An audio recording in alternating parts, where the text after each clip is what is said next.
And we're live. So this is the first of the geopolitical live streaming. So the Harry Sopanis Opinions channel. I'll try to keep these, at least have one every month. So this is the first one. Hopefully more people will subscribe to this channel and more people will appear and ask questions and stuff like that. If they're interested about worldly things and want to ask my opinions on them. I think any question is permissible. Obviously, we do have the censorship and we do have we are monitored. So my approach will be, greeting, Charlie. Good to see you here, mate. Jonathan, always a pleasure. So my approach on this channel will be to cover different controversial issues of the day. Obviously, I have to be, let's say, tactful in the way I approach things and the way I communicate things. So there'll be a bit of so-called sign language, so-called use of not straightforward English, which I would prefer using, but unfortunately YouTube still hasn't been sorted out. Hopefully with the new administration, there may be a directive from the president himself, which will force, whether they like it or not, will force these characters to approach things very differently and at least unshackle for the next 4 years the censorship dogs. So with that, let's just go to the first question from Jonathan. What do you think will happen in Russia, Ukraine propaganda if you can talk about it? Oh, well, it really depends. As far as propaganda from both sides, I don't think that's going to let up. Remember, a lot of these, both the Ukrainians and both the Russians, are using social media. They're using a lot of different platforms. They are approaching their propaganda in a very, you could say, subliminal way. Let's not forget the Russians under the Soviet Union had mastered the art of propaganda, mastered the art of deep penetration into other countries, into placing operatives into those countries to push certain narratives. Let's not forget they were able to penetrate much of the Western academia. Today's consequences of this neo-Marxist, Fabian socialist type agenda that's been pushed through academia, that's corrupted the elites of the West to a large extent. That's why they are the way they are to some extent, has to do a lot with this repurposing. So the Russians realised that at a certain point, well, you can't really convert the world to communist thinking or pure traditional Marxism. So their approach was, how can we undermine the West by promoting a softer version? So even though Fabian socialism originates in the West, and it usually originates from the Marxist school of the Frankfurt School. The Frankfurt School, there was a lot of people that were actually brought academics into the American academic system. And the reason for that is because they could be used by the intelligence community in the West to repurpose these people for their own purposes, to be able to work against the Eastern forces as they consider them, Soviet Union, China, these sort of elements. But at the same time, these people then were able to penetrate through the academic system in America, in many other Western countries, and were able to change the tone. So even subtle changes to a tone in terms of thinking, you don't need to do like massive propaganda, but over time it can, like an insidious virus, can actually permeate the entire society. And you can get things like the type of propaganda. There's some little pesky little thing that's flying around. It's annoying me. Go away. And once you penetrate the society in a way, sounds like Klaus Schwab with his, we will penetrate the administrations and we will put our young global leaders there to take over. Well, something similar. So, well, the National Socialists, which Klaus is a descendant, his father was a National Socialist, is it the descendants of that sort of group of people are the type of people that have sort of taken over academia. You had Operation Paperclip that brought a lot of these people, ex-Nazis, in the military from the German military-industrial complex, plus from German academia that came in, and you had the gestation within the deep state of America, this neo-fascist and neo-Fabian sort of conglomeration that came together and has created this sort of globalist type of concoction that evolved over time that we're living today. So it's pro-authoritarianism, but light authoritarianism. It's sort of benevolent authoritarianism, others call it. We'll control you and all that in that regard. So this whole thing has sort of come from that Eastern source and from Central Europe as well. So think Soviets, the Franklin School, and sort of ex-Nazis that have permeated the Western sort of mindset that have changed the sort of thinking.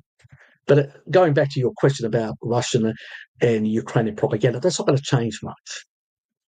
To a large extent, how that penetrates around the world depends on the country, depends on the deep state in that country. Like, I'll give you an example. In India, the Russian propaganda gets a lot of mileage, and you will get a lot of the Indian crowds that will repeat a lot of the Russian propaganda, and they'll agree with it.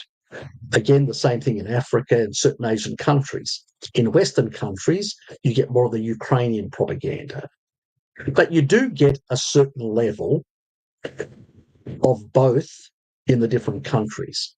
But the deep states, how much, what we hear, whether we hear propaganda from Russia or the Ukraine, depends on the type of deep state and who they're actually allied to.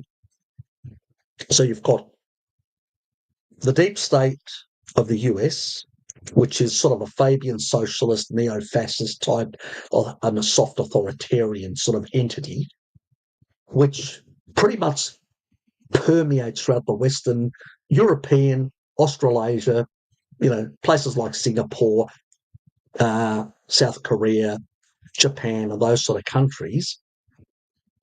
While you've got then the Russian type, which has a lot of connections with the deep state in India, parts of the Middle East, not all of them, parts of the Middle East to differing degrees and all that. Even Syria, I'll give you an example, Bashar al-Assad, he's willing to talk with Westerners. He's not welded to the actual, the deep state of Russia out of necessity because the Americans were using the Turks to try and overthrow him with the jihadis.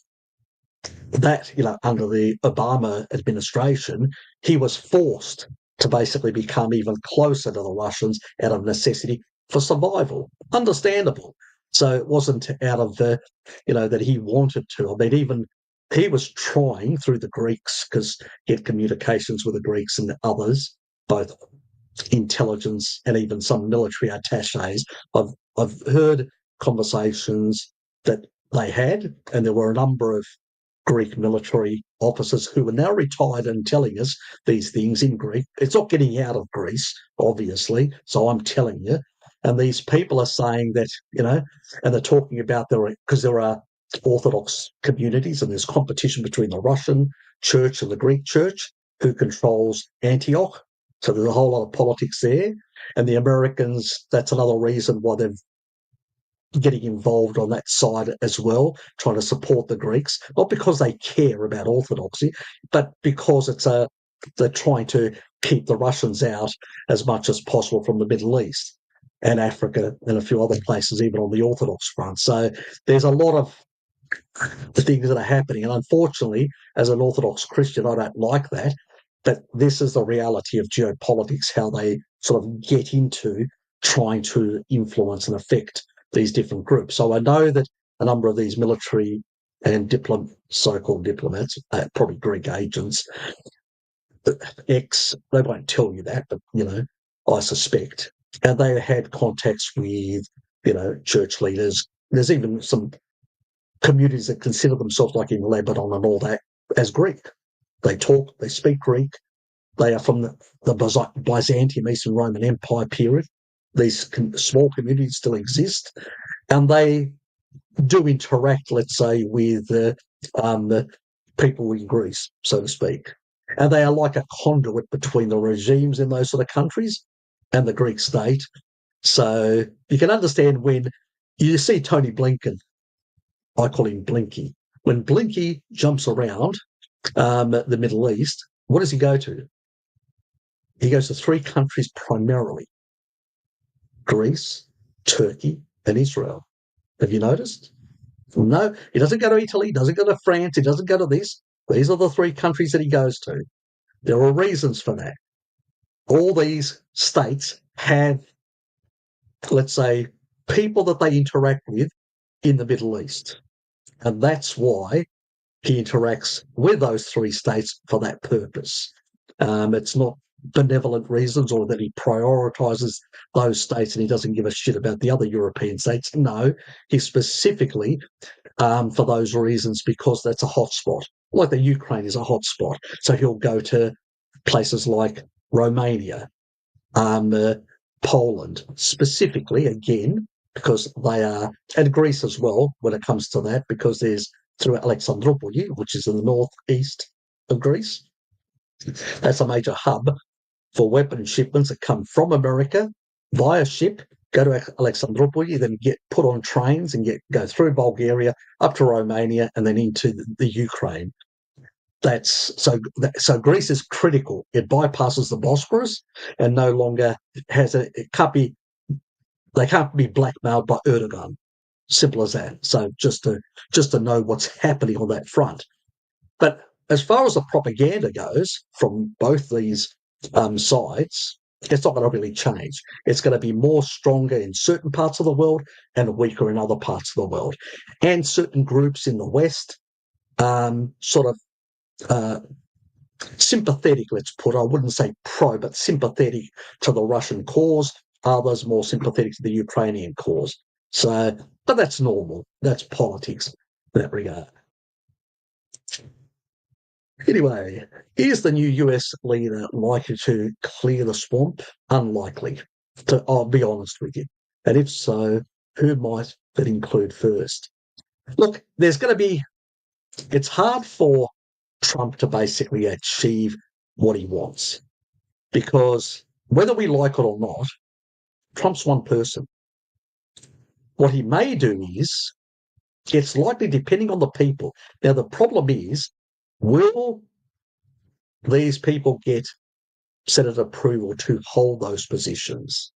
Will Tulsi, will Elon, will any of these people have this? You're already hearing rumblings from Senate leaders, even Republican Senate leaders, that are likely to vote with the Democrats against the people that Trump selected.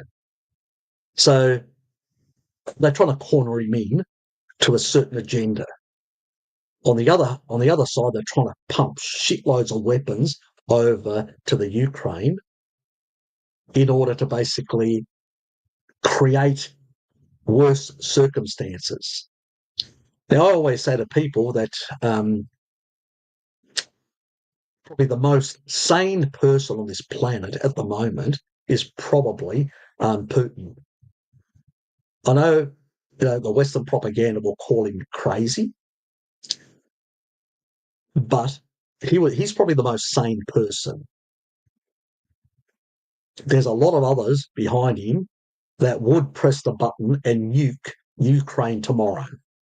Let me just put it like that. If the communist leader was getting to power, or some of the other radicals in the Duma were to get into power in Russia, they would press the button, I can tell you, and they would have no remorse. They would do it. Putin is more of a moderate. He always has been. That's why he's hesitant to escalate things. While the others around him are, of the deep state, his risk. I mean, if you remember, Yevgeny Prigozhin of the Wagner Group, I mean, that wasn't a rebellion. That was sort of, it reminded me of the old Tsarist generals that may have gone back to the Tsar to complain. And that was sort of what was happening.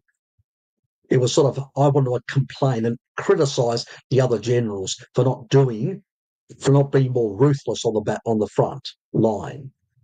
So there's a different mindset, and the reason why we're not in a third world war, well, technically we sort of are, but we aren't. It's sort of not official.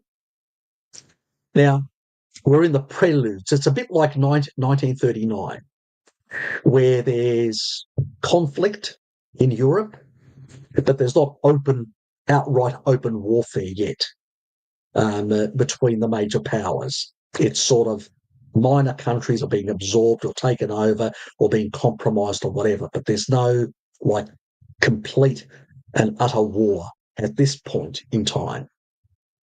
So there is a bit of hope there, and I think that both Trump and Putin are reasonable people, moderate people that are likely to pull us back from the brink.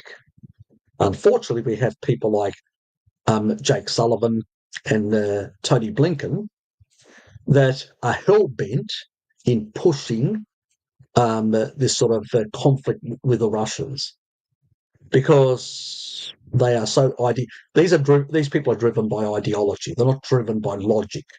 It's ideological. I mean, you can see the extreme left in America. They're willing to burn cities and do whatever. They're not thinking straight. And unfortunately, you've got crazies, and pretty much, I mean, Biden, basically, as long as he's got an ice cream in his hand, he's fine. He's in his own little world. Occasionally they drug him up and they send him out to basically make a few statements, and that's about it. So that's the problem. You've got lack of leadership, and now you've got these crazies in the State Department or in the intelligence community, like people like Jake Sullivan from within, senior advisor on national security issues, and you've got Anthony Blinken, or Blinky as I call him, who's in charge of the State Department. State Department interacts with CIA. It's the foreign policy. It's the deep state of the political elites. That's where they are. That's where the Brzezinskyites were. People like Kissinger, people like that held this sort of concept of basically the rimland, this sort of fencing in of their opponents, and sort of isolating Eurasia and being able to weaken it and hopefully break it up. Well, that was the whole hope for them, to basically break up the Soviet Union and dismember most of those countries. They didn't, they think they didn't go far enough, and now they've had a resurgence of Russia, and Russia's more like a Tsarist Russia, but it's still treated like an old Soviet sort of state, which is problematic, because if you look at the way the Russians are interacting with the West, very much like the Tsarist Russia, opened up, tried to create trade, better relationships, and actually eventually joined the Entente with the French and the British way back before the Russian Revolution.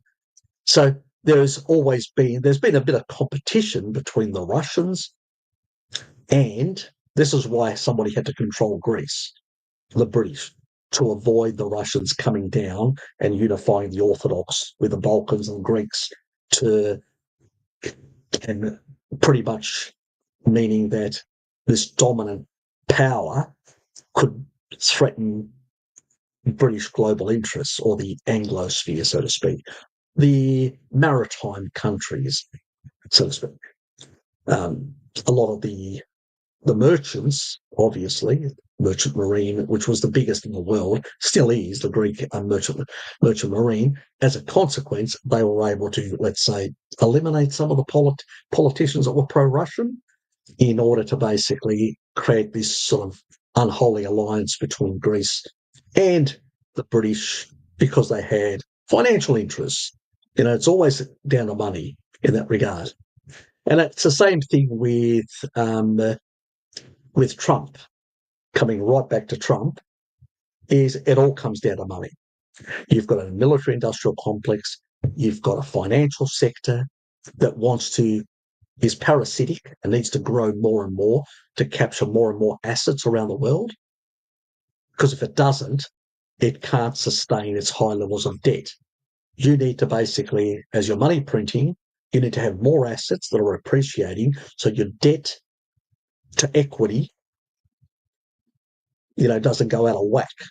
Because if it does, you can't keep running that little game forever. Eventually, it sort of collapses on itself. So it's all part of keeping that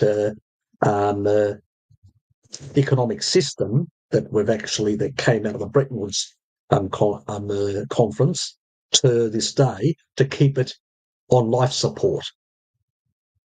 And I don't think that Trump is going to be able to oppose that. It's really hard, because you're going to have a lot of opponents. Remember, if they want to impeach him, they can impeach him. If they feel a threat to the deep state, they don't care what the American people voted for. Some of the neocons in the Republican Party will find some excuse to unite with the Democrats and impeach him and get rid of him. So I think we need to be serious and not be deluded to think that Trump is going to save the world, save America, or anything like that. What Trump will do is he'll have limited capability. So he'll probably be able to get rid of a few programs here and there to basically say to his base, look, I'm cleaning up this sort of stuff. And they'll allow him to do that, to cut some of the expenditures. And for them, it actually means that if something goes south on that front, or people lose certain services, he can go, well, it's not our fault. It's Trump that cut the stuff. So they can blame him. On the other side, reducing the debt levels of America means that the financiers can actually increase their amount. Remember the pie, it's, your GDP is all the economic activity, both government and private. So they can actually do more then under those sort of circumstances without increasing the debt to GDP. So it gives them a bit more breathing space. So in a sense, they don't mind if Trump actually reduces some of those expenditures, because they'll just blame him for some of the loss of services, because that's how they operate, these people. You have to realise that. And then on the other hand, when it comes to the actual servicing of the debt and all that, they don't really care, because as long as they're getting benefits, because remember, these guys are basically connected with a whole lot of different parts of the financial elites, and they get benefits, so they don't care about that. Their worry is that what they worry about Trump is that he's unpredictable. They can't predict what he will do next. That's what really worries them. It's not so much that they fear him, that he's going to topple the system. Trump is not going to topple the system. Believe me, he's not. What he may do is remove some elements here or there.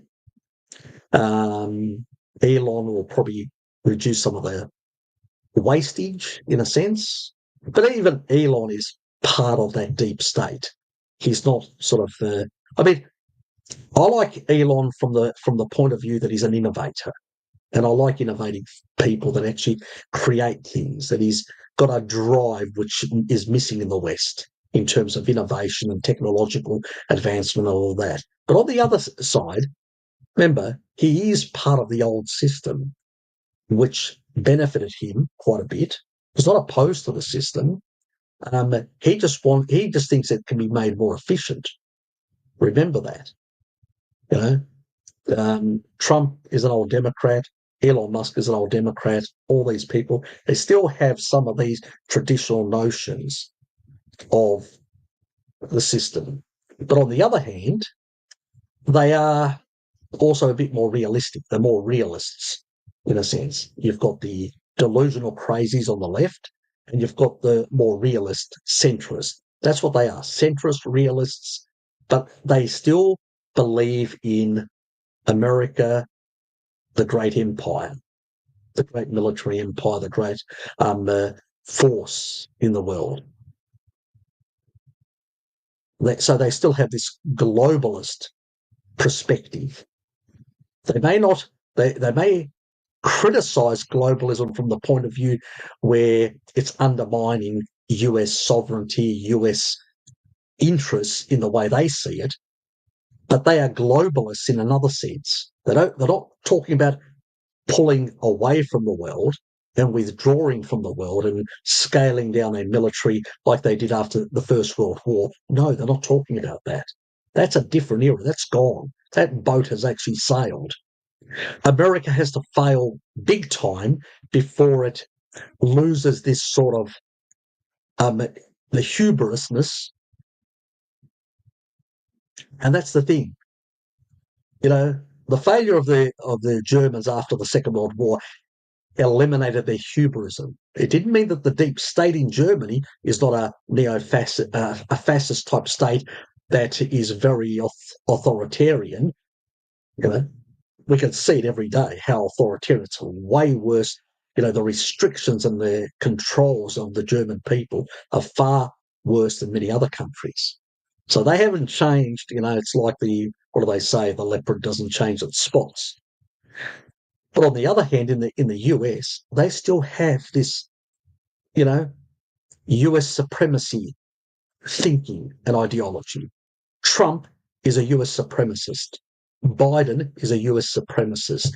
Obama is a US supremacist. The Bushes were US supremacists. They're all US supremacists. And there's your difference.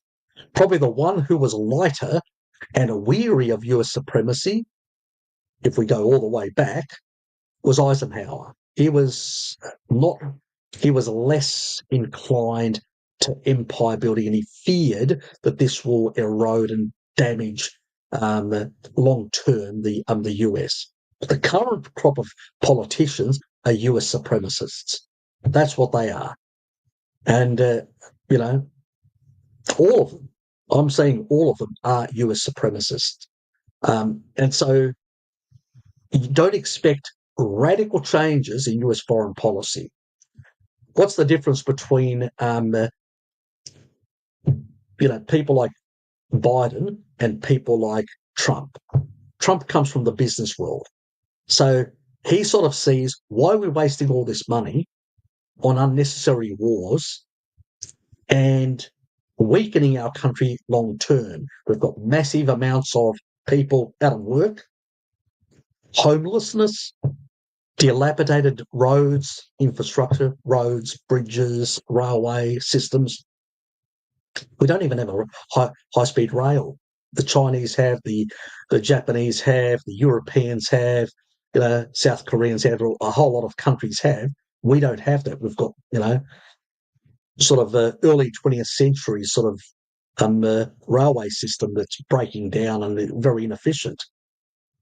So he looks at these sort of things and goes, we need to pick our fights. And the only way we're going to be, so he views it from a America supremacy, but we need to be strong at home in order to project power long term. Where these people are basically more focused on the immediate. How can we just keep the gravy train running of the military industrial complex and just perpetual wars and money, because they're getting, a lot of kickbacks. And so for them, is they're less realistic about long term the threats. So where if you had multiple Democrat leaders with their thinking of US supremacy, you would have more and more conflict around the world, which would erode the US even further. A bit like, has the Western Roman Empire declined over time from too many wars, too much, funny money printing and all this sort of stuff. And eventually it fell apart. Where in the East, it survived because of orthodoxy and better financing as well, to a large extent. And trying to hold on to what they had rather than trying to expand when they didn't have the capacity, when they were being attacked by many different forces. They were trying to keep the thing together, and they were able to keep it well over 1,000 years. So it shows that there is they were both imperial. There's a different approach. One is a very reckless approach, which is what the Democrats are operating with, and the other side is a more realistic. So it has a realism in it. So, and there's your sort of your difference in the way one is operating against the other. So I just need to switch over to my other glasses, my night vision ones. So I know it's gone a bit funny the colour wise, but that's because of my screen and all that. So it doesn't disturb my sleep. So don't expect, Jonathan, a lot of changes from the administration. The difference is with the administration, if you were to have Trump, then Vance for another 8 years, like a 12-year Trump-Vance administration, and there was more money that was left in the country to rebuild infrastructure, to strengthen the economy of the country, then that would still maintain a strong capability. It would lower the debt to GDP.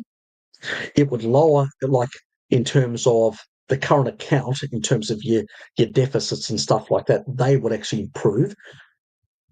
The financial surpluses would shrink slightly, which isn't a bad thing, because that means less penetration of Arab money and Arab influence in the US, and also Chinese money and Chinese influence in the US.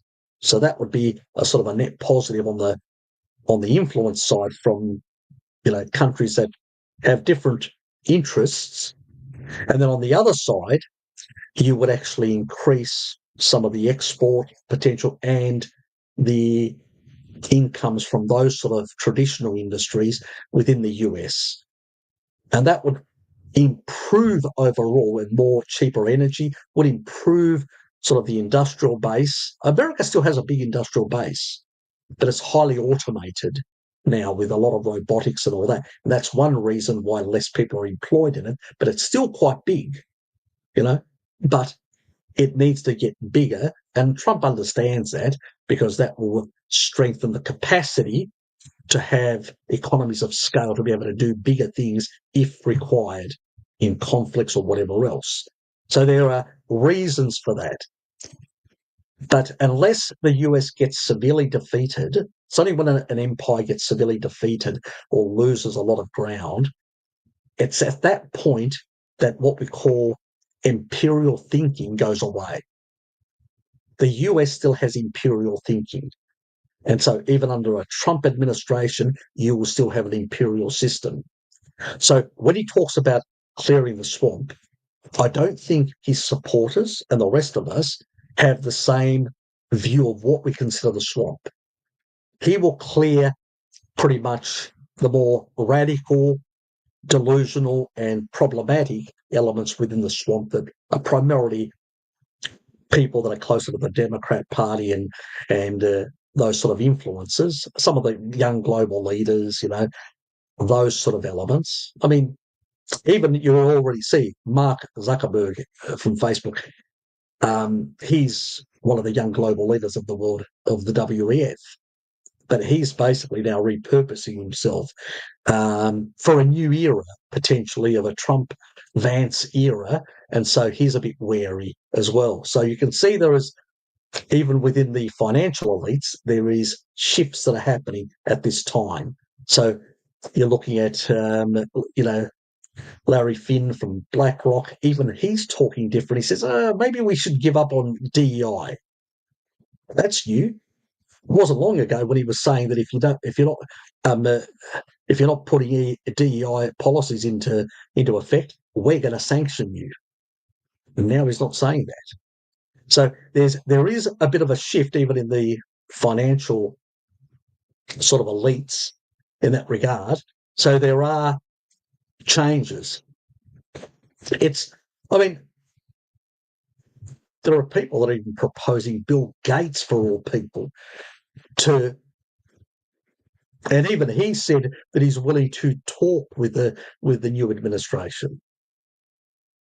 It reminds me when the Soviets took power, and a whole lot of royalists tried to join the Communist Party of the Soviet Union at the time, or the Bolsheviks as they were called then. So yeah, it's the same sort of scenario. It's like a history repeats itself because these people want to stay at the top, and they know that if they're not have some alliance with the political establishment, so the political elites, the financial elites, they try to work together because that's how they benefit, both of them. Trump's a bit of a problem for them because he's not a traditional sort of politician. But at the same time, he's a sort of a realist as well. He realises that these people could do damage to the American economy and he would look bad. So, and they'd be willing to undermine. So to look good, because he does have a big ego, he may, let's say, become a bit more elastic, a bit more compromised, out of necessity to basically, and he'll justify it in his head like we all do. If I can't get most of it through, I'll try and get some of it through. So that's why I'm saying in real politics, I mean, I've been there myself as a community leader. I was 35 years old, they tried to, local community leader, tried to prop me up and all that. They organised for me to speak in a meeting room in the parliament, in the local state parliament, with cameras and TVs and all that sort of shit and all that. And I was sort of propelled. I know what Tulsi, that sort of experience that Tulsi had, I had when I was in my mid-30s. And then when they couldn't control me anymore, guess what they did? They were able to basically convince another young person that was allied to me, who was my vice president. They were able to convince that person, we'll push some business towards you, but you need to get rid of Harry.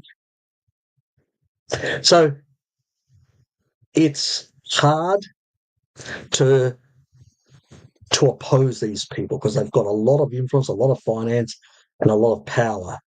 And you learn very quickly that, they can take you out if they want to. So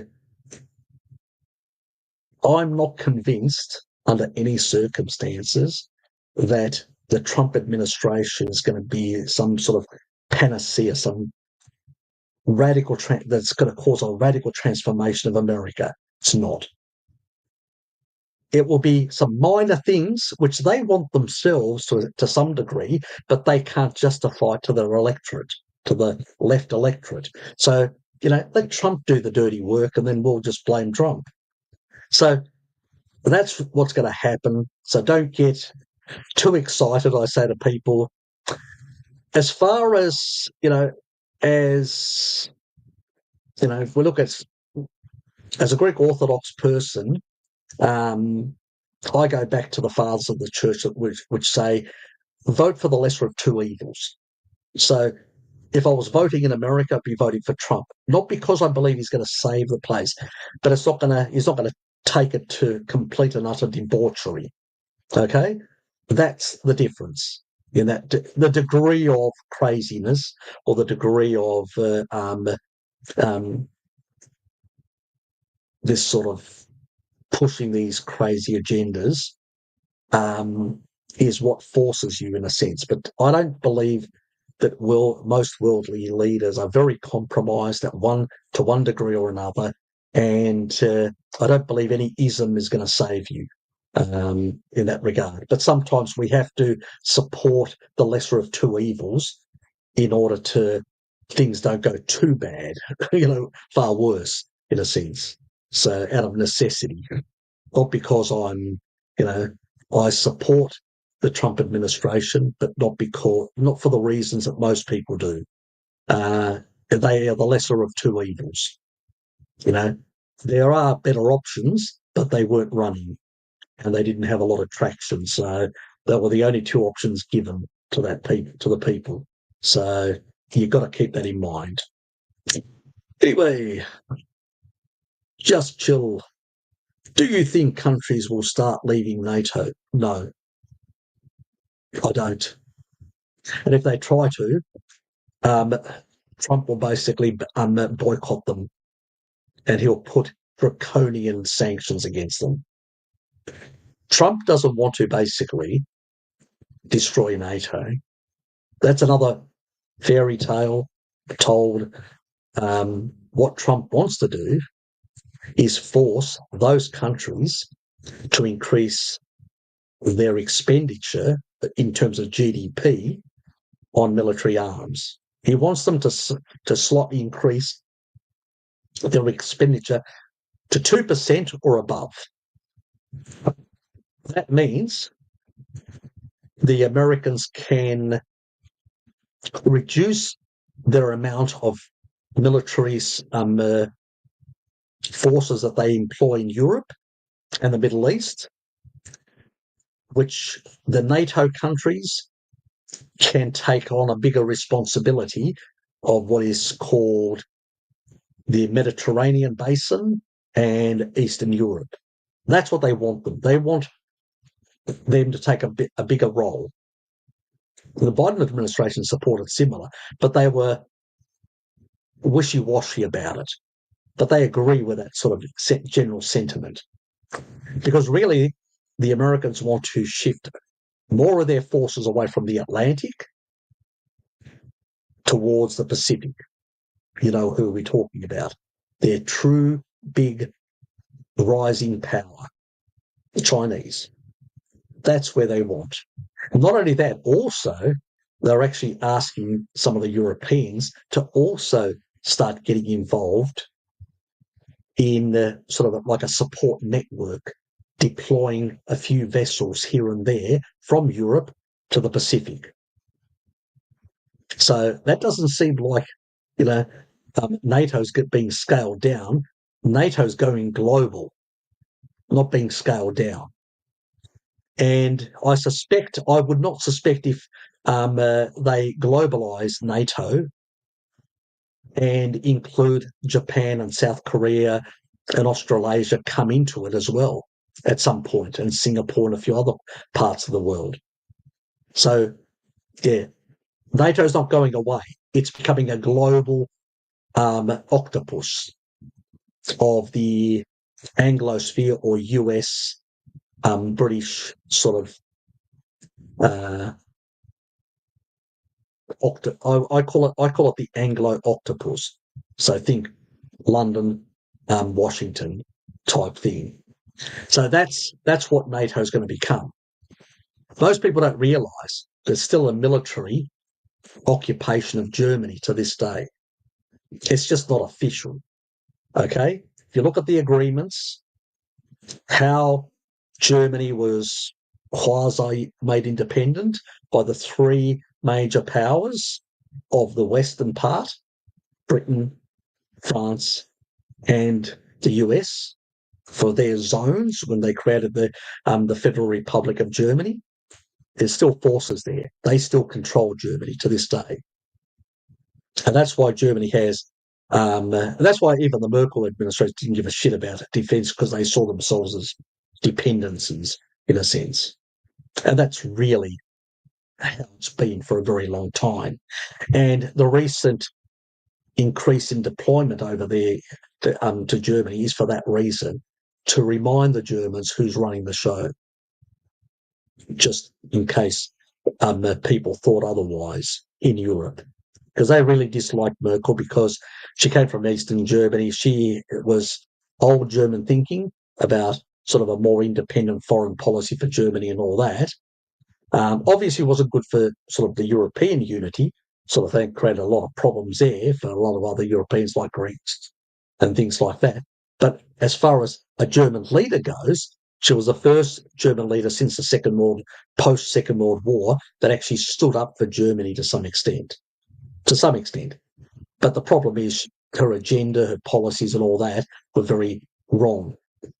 She had a certain level of leadership over Europe, and rather than actually supporting Europe, because 70% of trade, of German trade, happens in the EU, rather than actually saying, let's get rid of these old policies, which are German-centric, and develop a policy that will basically stabilise the Eurozone, which they could have. They could have done very similar things that the Americans did in order to, use the central bank to buy a lot of shit away in order to stabilise the South, because the South buys a lot of German stuff from the North. And also support the Greeks to get more of their gas out rather than dependency on Russia. Again, non-German centric but European centric. They would have basically then, these people become wealthier. They push cheaper energy into the north, which means that the north then has a new market to sell, because these people are becoming prosperous again in the south, and that supports that 70%, which keeps the German machine running, both competitively, because remember, the gases in the eastern basin of the Mediterranean have lower sulfur, which means they're easy to process. So it makes a big, big difference when you can actually use energy that actually has less sulfur. So these are part of the things that a lot of people don't take into consideration. It's a bit like the Americans. A lot of people don't realise the American oil actually has less sulfur than some of the oil that they get from the Middle East. And so a lot of the actual refineries, especially on the east coast of the United States, are designed to deal with this heavier sort of oil that's got a bit more sulfur in it. So what they do is they export their oil, which is lower sulfur in many cases, and import the other stuff. And that's why when you look at the imports, exports in the, especially in the, and all the contracts that go through the mercantile exchange, and you look at the sort of things that are going through, especially in Chicago at the exchange there, you can actually see a lot of this sort of stuff being moved back and forward. And you go, why? It's because of the refineries, the way they're set up.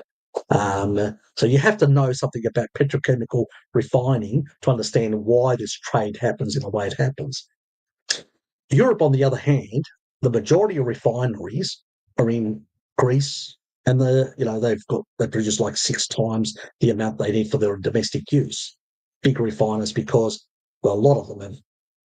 The ship owners basically have invested heavily in some of these refineries, so it's a sort of a vertical system where they get it from the Arabs or from other sources, and then so they've got refining capacity, but they also have refining capacity both for fuels that are lighter in sulfur and heavier in sulfur. So they can do both very easily. I'm not sure I haven't really looked into the stuff up in Rotterdam, up in the Netherlands, whether they have that capability or not. I'm not certain. I should look it up, but I haven't actually researched it.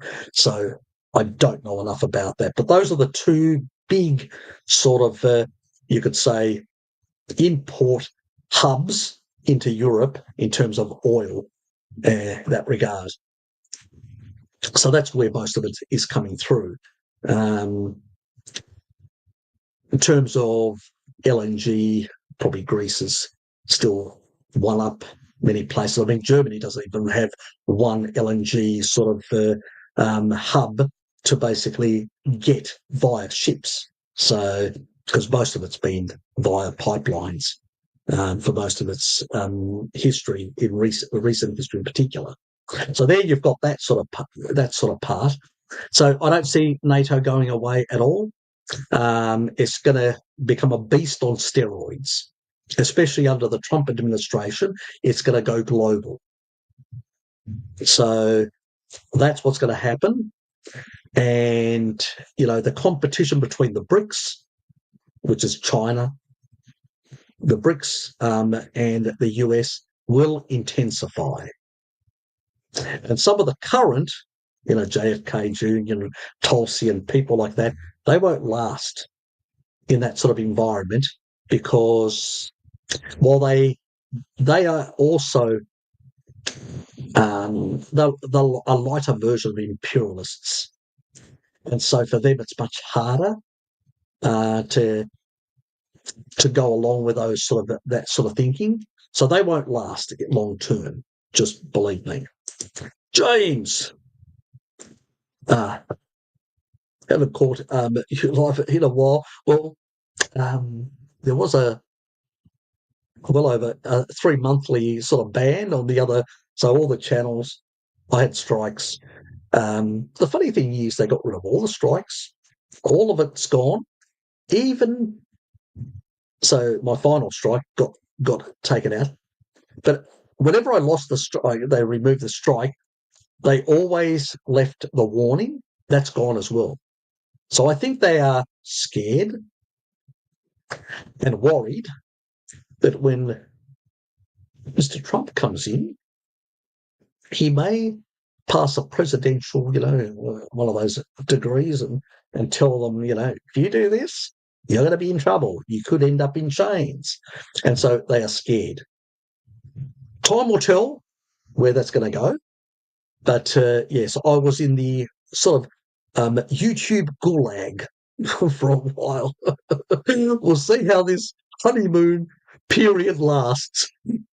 I'm not hoping that it's going to last forever, to be honest. Yes. Looking well. The lesser of two evils perspective makes a whole lot more sense than this Trump savior religion. Yeah, exactly. It's just crazy. Still extremely glad he won. Me too. And not Harris. Yeah, I mean, because whoever's like, there's a saying in Greece, the the new emperor of the world is Trump. And so they understand the geopolitics, where a lot of other people around the world don't use that terminology. They call him like planetarchy. Planetarchy means like the planet ruler. That's what it means, planetarchis. So the Greeks understand that the Americans view themselves as the imperium dominant on this planet. So, I mean, they are, in terms of military expenditure, they're more than double the entire world. So realists understand this. And so that's what I like about a lot of the geopolitics out of Greece is people understand who the kid with the biggest baseball bat is. If you want to put it like the sort of the street hustler, thuggish, or school playground. I mean, as I say, people just grow up and have, they have different tools, different tools to exercise their dominance and thuggishness. Things don't change too much. So let's not be deluded in that regard. But obviously, I'm glad as well that the crazies of the left, because they would be pushing this crazy agenda even harder. They are hostile to Christianity. They are hostile to normality. They are really extreme. And so having somebody like Trump, who is a centrist, realist, And because they still have a dominance within the Western sort of framework, he'll be able to push to the side a lot of these extremist elements and moderate the politics beyond America within the sort of the West, you could say the sphere of influence that the US has, in a sense. So that will be a positive in sort of moderating and or partially marginalising, because you're not going to fully do that, partially marginalising that more extreme element. But remember, most academia, most of the education system in most countries is very neo-Marxist, Fabian socialist. And that's the reality. So they're still going to be churning out crazies. And the numbers will be increasing generation by generation. This is where the problem lies, you know. And while Trump wants to restrict and push back on a lot of that, it's going to be, and that will influence some of the forces in other political circles within other countries, and they will, to different degrees, push back again on that sort of nonsense. But don't expect miracles. And, I'm glad, James, that you're realistic and you understand that as well, because a lot of people don't. They have this sort of Trump savior religious fever that's running amok at the moment.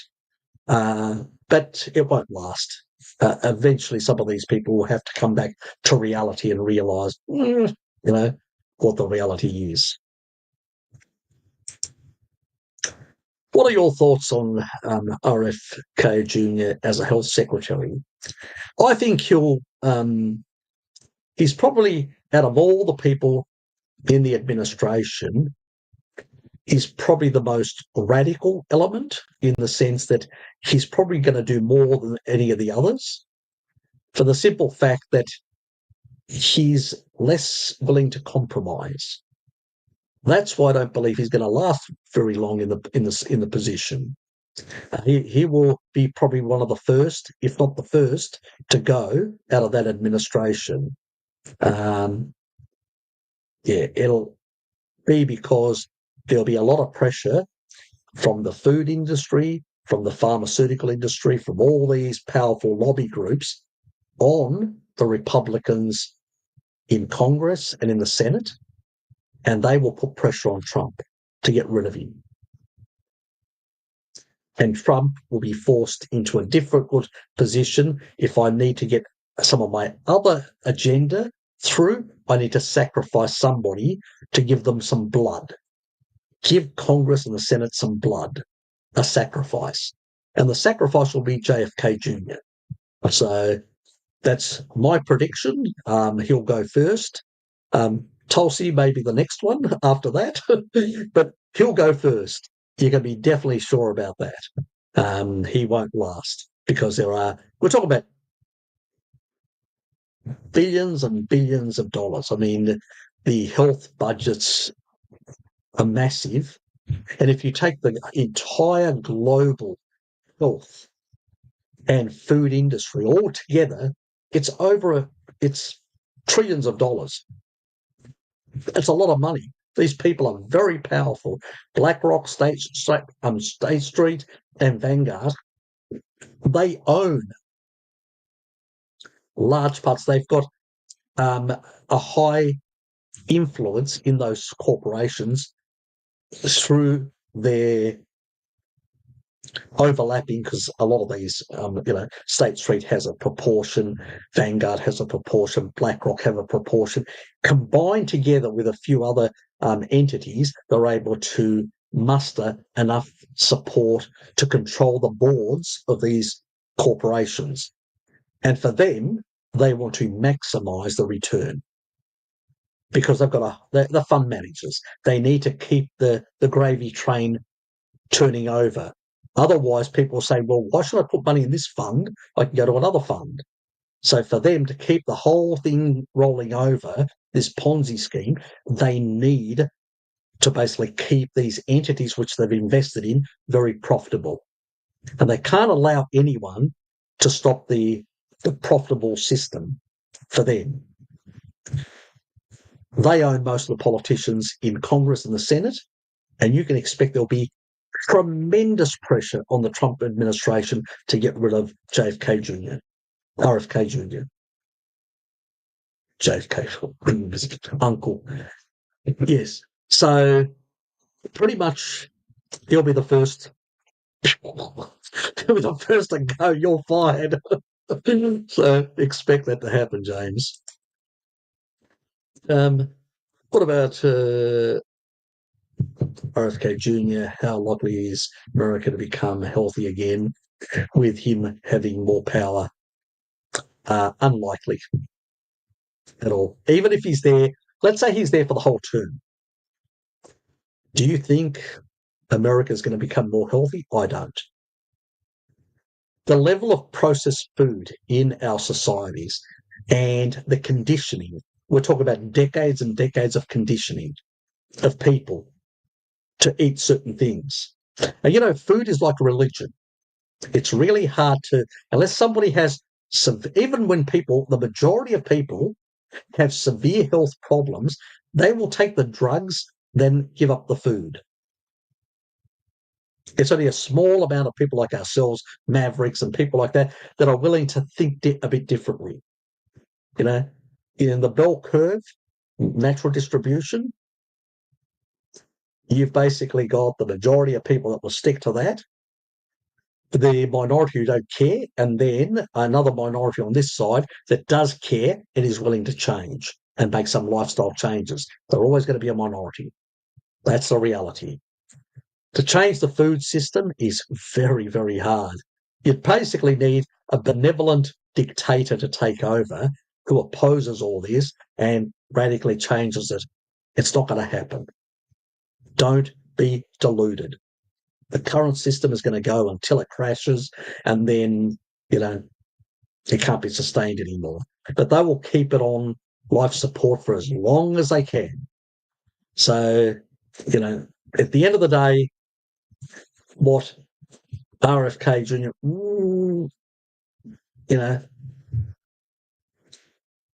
may do is some minor things like the school program may have a bit more less processed stuff and a bit more better stuff. But don't expect a lot of meat. It's going to be more vegetables and, whole food vegetables and stuff like that. So it's not going to be anything radical, definitely not going to be carnivore, and definitely not going to be keto. So it will be just minor, changes, nothing major, and possibly providing a bit more awareness to people out there, and that over time may have an effect, but it's going to be very slow and all that. And it may just get a few people more than just the extreme, that small amount, a few more people interested in trying something different. So it may increase some of the amount of people that are willing to make some changes.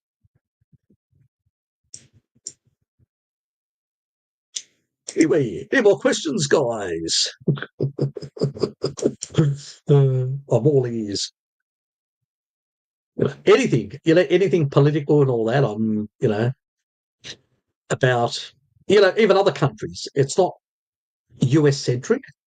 I can talk about many other countries around the world about their sort of situation. Obviously, most people are interested in the US being the biggest, Goliath on the planet. So they tend to, whatever they do, they set the tone for the rest of the world, obviously. But if you want to ask any questions about Russia, China, Japan, the geopolitics of those countries, or, there are any Australians in there, any Aussies and want to ask about, the current debacles in this country. Not that most of the rest of the world really cares, but some of us still care a bit because we live here. So there is a bit of concern. Will this place keep on going? the way it's been run into the ground. Luckily, we've got a small population with a shitload of resources, many other things. We've got far more fat than you can poke a stick at, and that sort of gives us a bit of a breather compared to many other countries that have got less fat to fall back on, so to speak. So the country is rich in resources and all that. And we are moving back to commodities being a bit more important in global trade. And so that sort of will help Australia a bit. But how much depends on some of these crazies, because they keep on shutting down more and more coal-fired power stations. And as they do that, energy in this country becomes more expensive. And so what are we going to end up?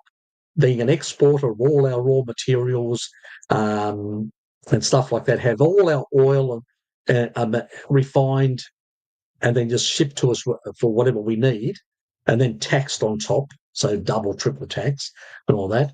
So you'll end up with a service underclass of a lot of impoverished people and all of unemployed people, and a commodities export market, and the whole industrial, whatever's left of the industrial base, will be hollowed out completely to nothing. So these radical left-wingers that are running the show, Albo, as we call our current Prime Minister, he's just running the whole country into the ground. So ridiculous. And then through the C-19 debacle, they printed and printed and printed like there was no bloody tomorrow. Well over $1 trillion. Our GDP is $1.5 trillion plus. It's a bit higher than that. They printed nearly as much as the entire GDP in Australia. Crazy, the amount of money printing. So actually, it would be very interesting to hear about the political situation over the Pauline Hanson. Seems to be a diamond in the rough, but One Nation appears to be a small. Yeah, she's too small to make any tractions, and she's been so demonised by the media in this country to such a level that it's and also she's had a lot of internal problems.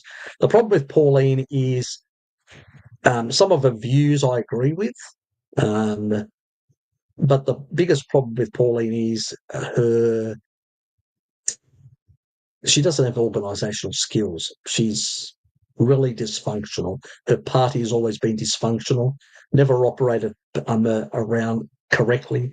And see, the problem is when you have a party fixated around a person, it tends to basically, if that person is not really a good organiser and all that, goes to shit very quickly. Then you've got, a few other minor, like Katter. He tried to create his own party there as well. He's a Queenslander, a bit of a eccentric right winger.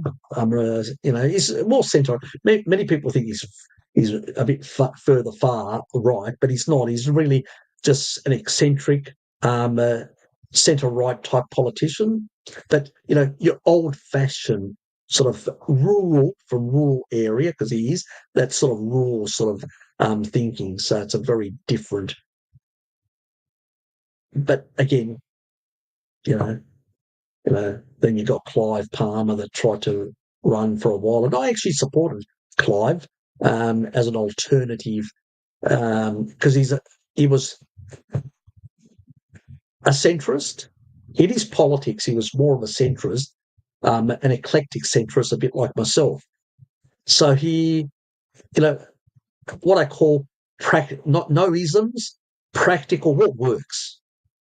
So he was something equivalent to a Trump in the sense that he was, both a business person, but also was only interested in implementing policies that actually just were practical, made sense, made logical sense, where a lot of other people are driven by ideology. And that can be dangerous as well. So even though there is a religious fever around Trump, the name and the person, politically, he's a more practical. So he'll use, because he had to negotiate as a business person with left wing unions and political officials in New York that were really rough, and even people that were from, let's say, the underground, the sort of the criminal sort of that controlled some of these unions and were blackmailing and threatening him and all that. So he had to learn to be very tough and intimidating towards them. He's brought this to his politics, and many people think that's Trump, but it's not. He may be using this forceful pressure on his opponents or other leaders, and he'll say, "Oh, I'm going to put 200% tariffs on you," or whatever that. And so it's a negotiating ploy. He's a centrist. He's a practical person. He believes threaten them with a lot and then give them less. At least they go away feeling, well, we didn't lose too much out of that deal. And that's how he works as a business person. How can I intimidate, pressure my opponent to get the best for myself, or in this case, for the country? Clive Palmer would have been somebody similar. He would have basically negotiated hard with all these other to get the maximum sort of return for Australia, because he has that mindset. The problem is people with ideologies, they put the ideology first than the country. So that's where the weakness with Pauline is, that she would put ideology and she would break ties with certain countries. And you can't isolate yourself. No economy, no society can isolate itself without having massive economic ramifications for the country. What you need to do is negotiate hard and get the most benefits for your people. That's your purpose as a politician. It's, to run the country as best as possible and get the best deals for your people, And so that's the reason why I thought that he would have been a much better and probably had more traction, because he had a lot of money and a lot of support behind him and had bigger potential of eroding the Liberal National Party, taking over to a large extent their base and building on that as the primary opposition to Labor and the Greens, and then potentially taking over. The problem is that he wasn't able to get enough support in the population because of past things that he had said or done or stuff like that. And so he was slightly tainted in that regard. So that's where he had the better psychology, if you want to call it, or the different approach to politics and diplomacy than Pauline or any of the others would have. Most of the others are lightweights. Let me put it that way. They're either controlled by Washington or mostly, where Clive would have been a far stronger negotiator. He would have been a realist, realising, well, you still need to be with one of the top dogs, but let's negotiate hard to get more benefits for ourselves in that regard. So he would have been a much more practical person, a centrist, eclectic centrist, as I call him, and far more balanced and would have made a better prime minister than any of the current crop that lead any of the different groupings within Australia. Unfortunately, the entire political establishment from all parties, Pauline, all of them, the whole lot, sort of unified together to keep him out because they realised the threat that he was. Because he had the ability to erode all of them. All the minor parties would have been eroded, and the Liberal National would have also been eroded. The reason in Queensland for the LNP was basically to deal with the Paulines and the Clive Palmers of the world. That's why they were forced to sort of bring their numbers together to try and hold these people off. That's what happened. So Yeah, we had the possibility, but it just wasn't the right time, the right sort of mix, the right circumstances, whatever you want to call it. It was unfortunate, but that's the reality. Um, Now, as I said, he wouldn't have been a panacea either. Like I don't think Trump is a panacea, but he would have been the lesser of two evils, so to speak, and would have probably benefited the Australian people slightly more than the current crop. You know, at the end of the day, don't expect miracles, um, but even minor improvements are better than than nothing. And on the other hand, he's not somebody that believes in money printing. He's sort of a bit opposed to that and believes in real money. And that would have probably pulled back that financial monster that keeps on growing in Australia. And the more we have, I mean, you take a look, all the political parties, Liberal, Labor, all of them voted to basically give more and more independent rights to the Reserve Bank to be able to do whatever it likes for the bankers. So you can expect that they will keep on running that gravy train for some time. And the politicians are getting kickbacks from certain interest groups within Australia. So that's what's going to happen. And inflation will continue to rise in this country, and living standards will continue to get eroded. Just take a look what's happening in Australia. It's, you know, rental and property affordability has gone through the roof. Salaries are basically depressed and, haven't really got any traction. And inflation across the board has just been increasing. So with all the green policies and all the rest of it, there's money printing and green policies, energy green policies is just eroding Australian living standards. And yeah, it's not looking good for the future. Let's put it that way. Raymond, how are you, mate? Yes, I'm running a live stream. Yes, the first GEOPOL-Stream on the new channel, the Harry Sopanos Opinions channel. As you can see there, Harry Sopanos Opinions, yes. So that's what I'm doing. Oh, it started to rain outside. It took its while. It's nearly 9 o'clock and it's pelting out there. They said it was going to happen earlier. Oh, well. Hope it's not coming through and causing any interference, but that is the situation. So the situation in as far as this country goes, it seems like every year that goes past, the quality of the quality of politicians in this country just seems to get worse. I mean, God, I every time I look at the politicians in Australia and I go, can it get any worse than this? And they seem to surprise me every single 5 years or 4 years or 3 years. There's just more nonsense from all the parties, the major parties, and even some of the minor parties. It seemed at the beginning, you know, are still probably the only one that makes a bit of sense in the Parliament would be One Nation.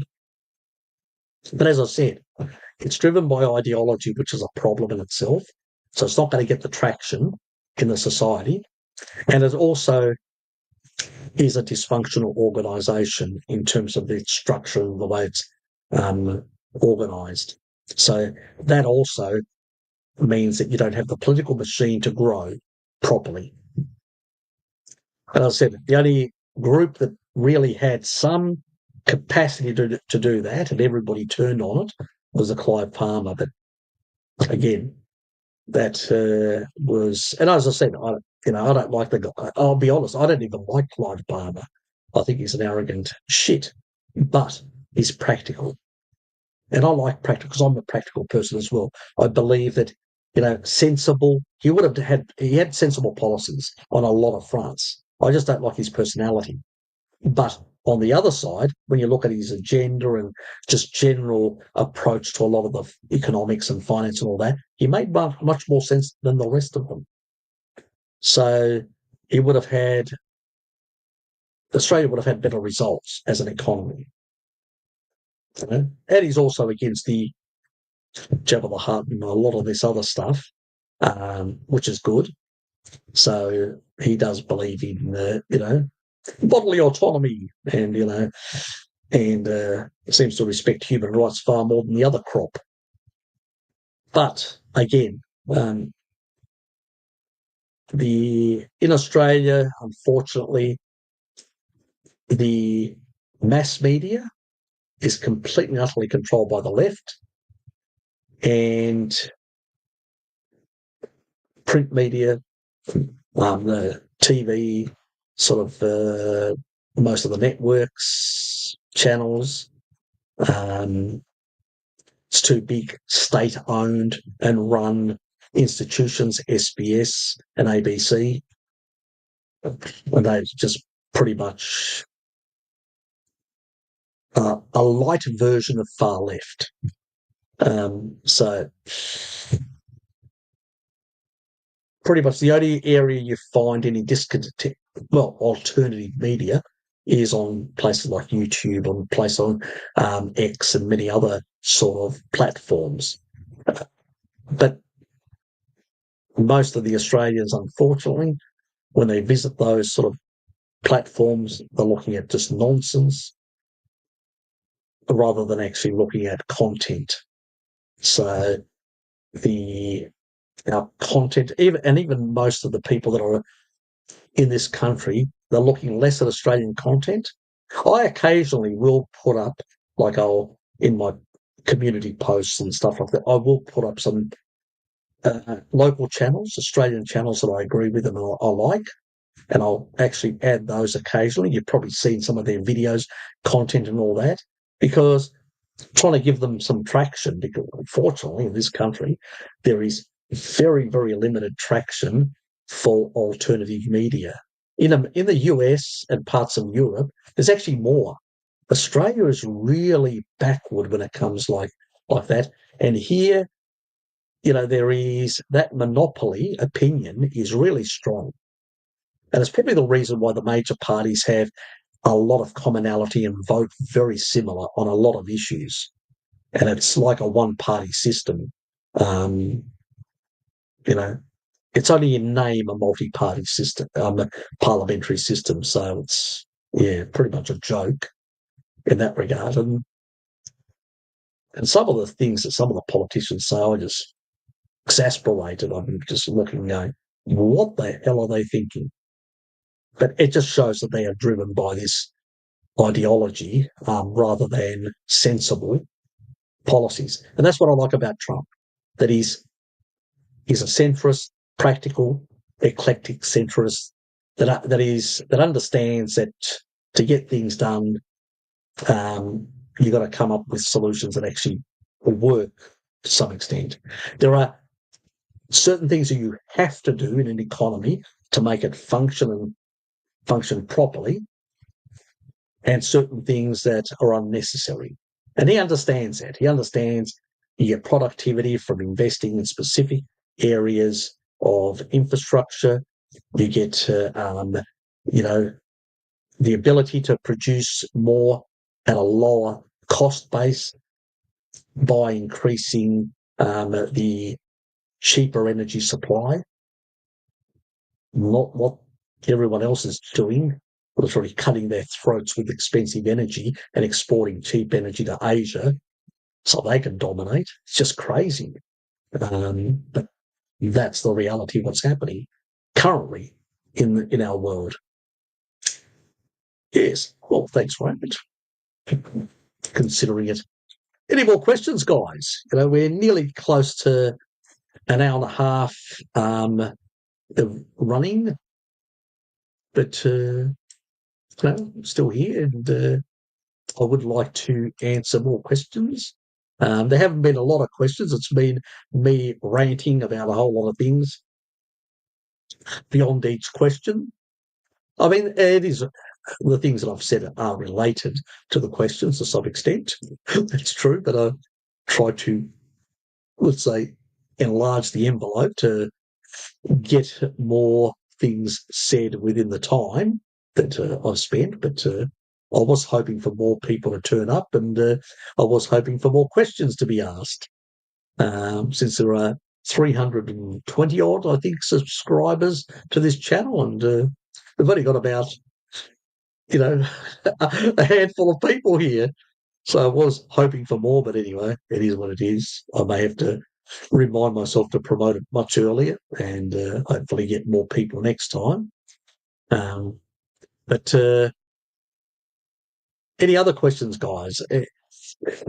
So no health ones, because that's going to be. I actually have found I'm going to set up my live streams for tomorrow after this. I'll be setting them up. I just haven't done it yet because I couldn't actually find. I'd moved it to another hard drive, and I couldn't find where the damn thing was. And then it was actually in my other room. I brought it out. I plugged it in. I go, oh, this is where it is. So now I've found all my files, and now I can set up. It's been a long time because I forgot that I have some other stuff on this, some documentaries, and I'd actually plugged it into my projector so I could look at the documentaries.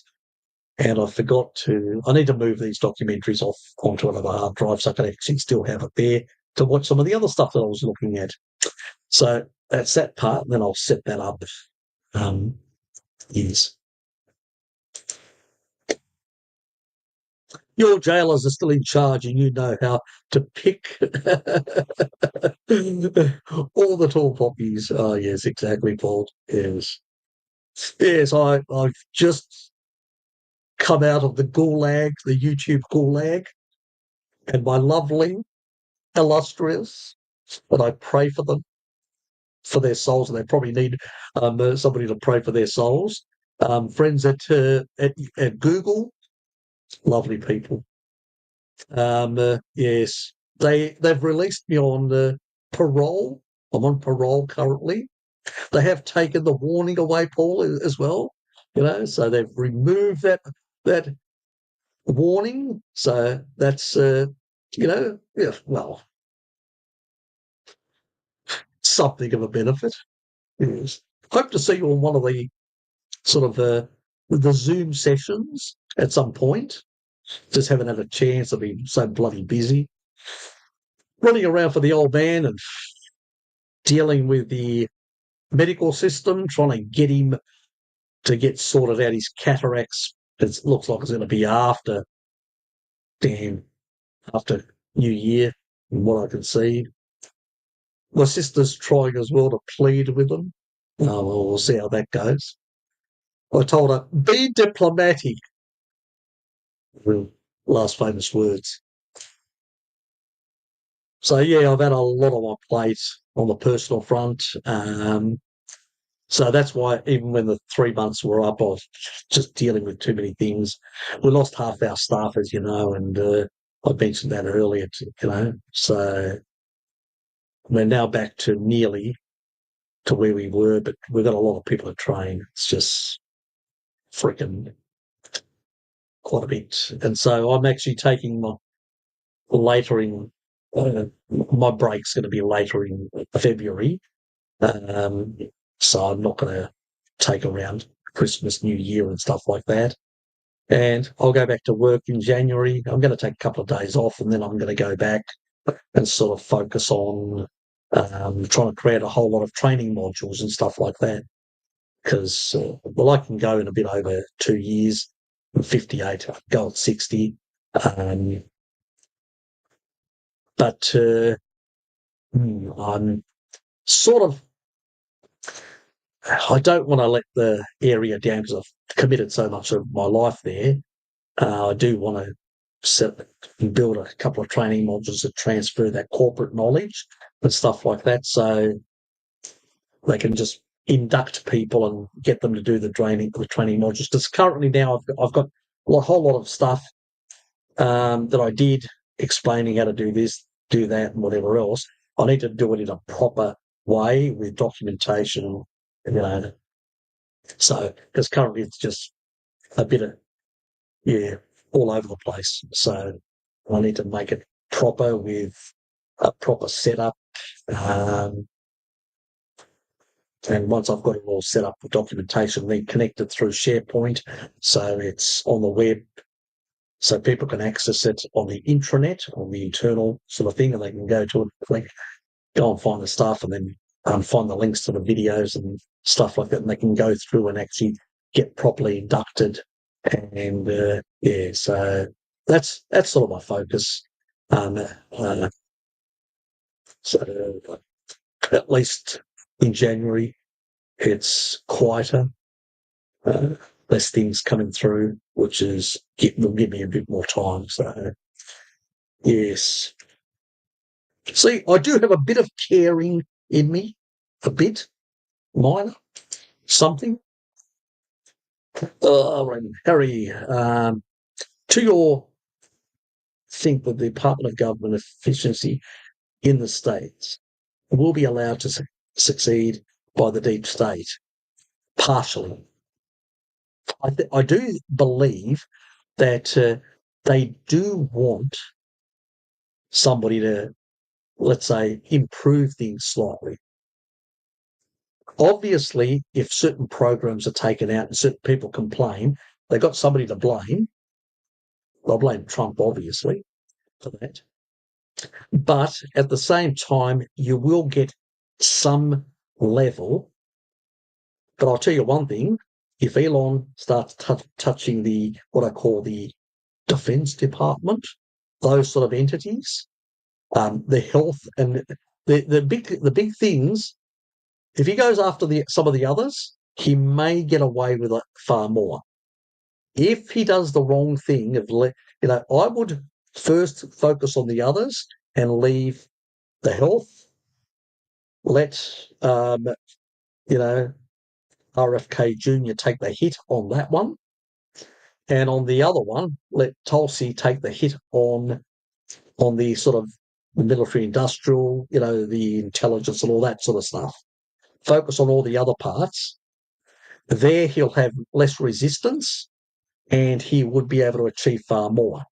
Once he sorts, to some extent, don't expect miracles, those entities, then he may be able to move on the others, knowing I've covered most of the others.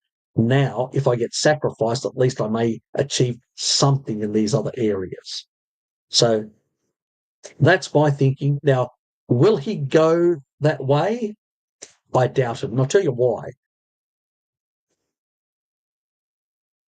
While Elon is an innovative person, a very smart man that can come up with solutions and all that, he also has he's very eccentric on the one hand, but he also has a mentality of, maybe because the way he actually built his business, I'm going to force it like a will. You can do that if it's your business, because what are the employees going to say? No, Elon. He'll show them the door.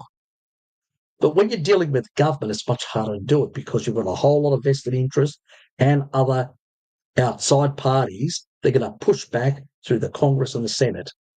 And that's where it's going to become very difficult for Trump. And he'll be forced to sacrifice more people in order to get a bit more of his program through. And so I would say it depends on how Elon is going to approach this. Knowing Elon, he's going to try and push everything at the same time. And I think that's going to be the wrong way to do it.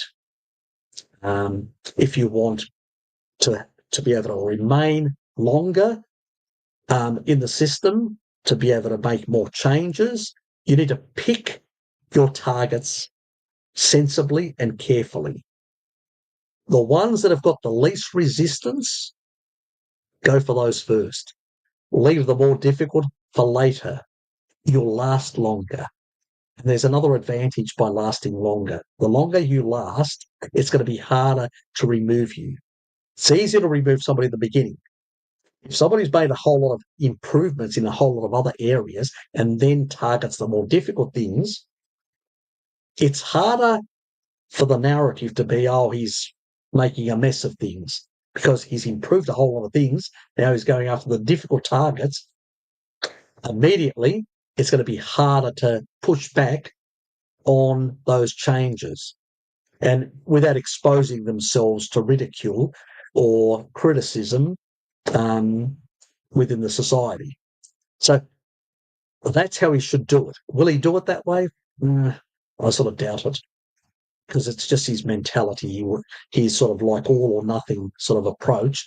That works really well if you control the entire entity.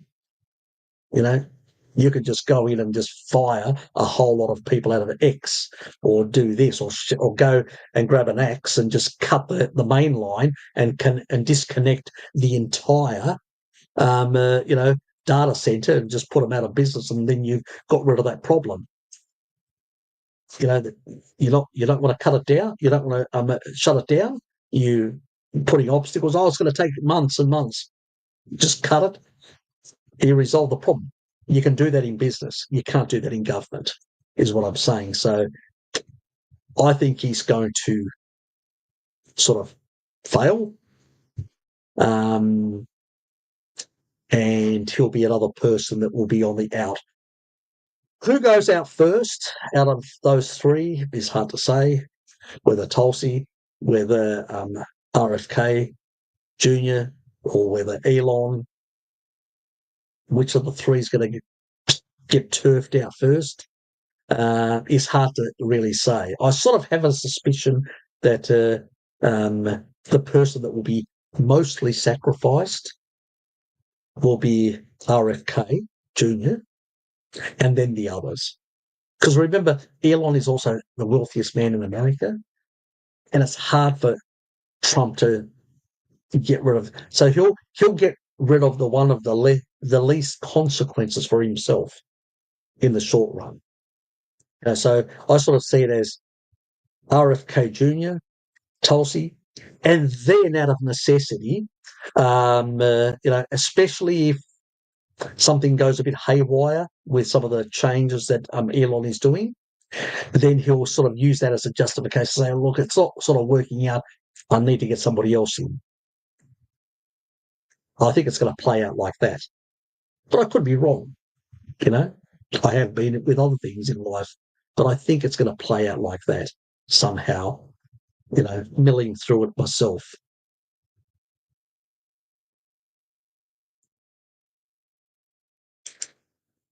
Yes. Exactly. Yes, and it's a big banana peel, believe me. God, Freely could have invented it. God, that's a Freely statement. God.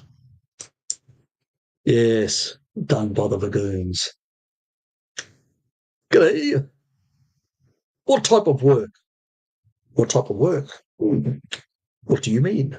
What are we talking about? I'm lost. Are you talking about what type of work do I do? I'm a cartographer.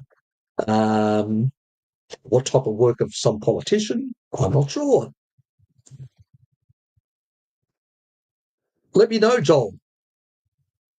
Do you? Do? Yes, I'm a cartographer. People that make maps.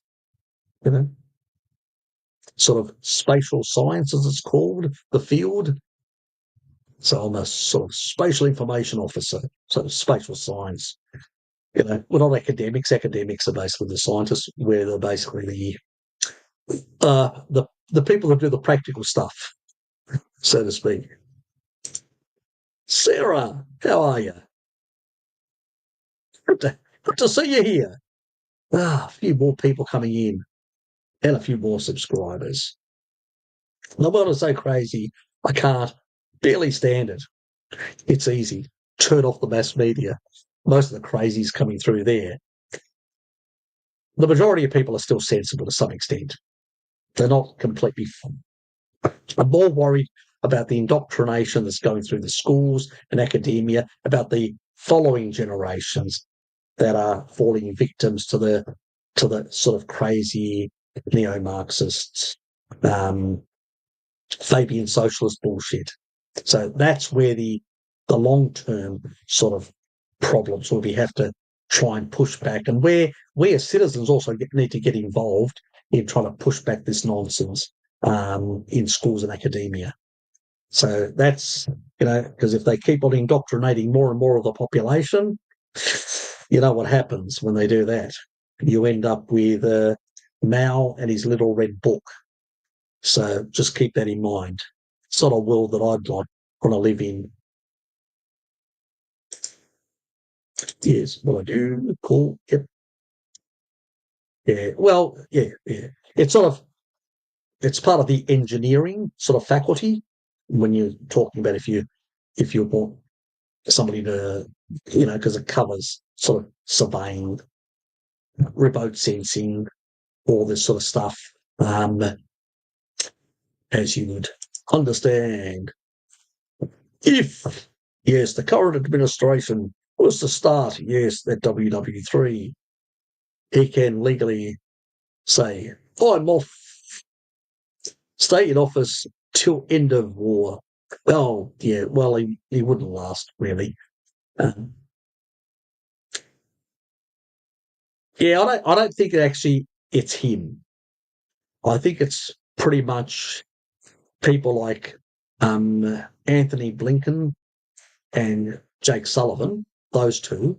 I think it's them that are basically pushing this. So it's really the political deep state that's actually pushing the Brzezinskyites, as I call them, that are pushing this and trying to force the issue in creating a sort of a conflict. And you can actually see some of the people in Europe that are influenced, um, you know,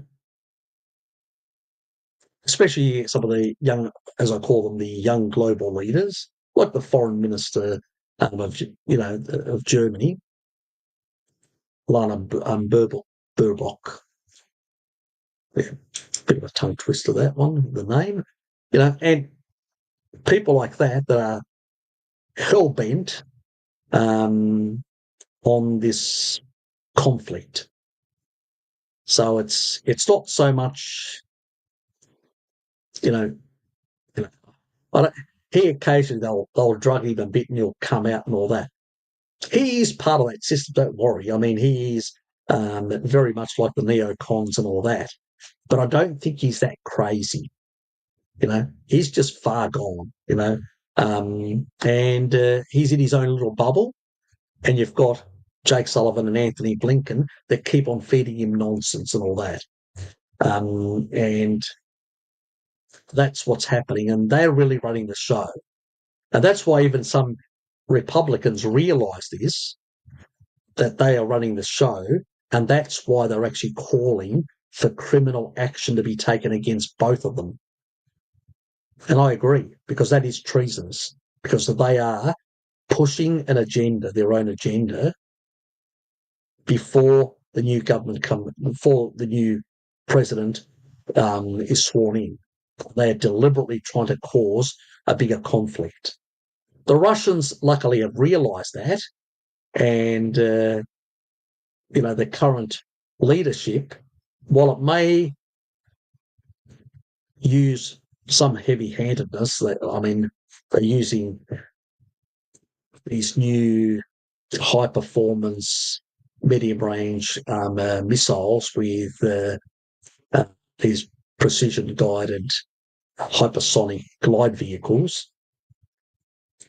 But if you notice, they didn't yes, they hit in multiple places in the same place with very good accuracy. They're like an L shape. That tells you that there is precision there, because if it's just basically dumb space weapons, they'll be scattered all over the place. You get a scatter plot. When you get precision areas that are hit, like an L-type shape, to take out that whole infrastructure really well, the factory, then you know that pretty much these can be come in a very good glide path. Now, most people believe that they could actually achieve like Mach 10, but the Ukrainians are saying that they were detected on radar at travelling at Mach, so that 11.4 times the speed of sound, Mach 11.4. So it's quite interesting. They did warn the Americans because these same weapons can actually carry nukes. So they had to warn the Americans that they were firing a conventional type. So there's no confusion that there is a nuclear attack on the way, so to speak. So there was pre-warning and all that, but they just come so fast, you can't stop them. So that was their response. Yeah, exactly.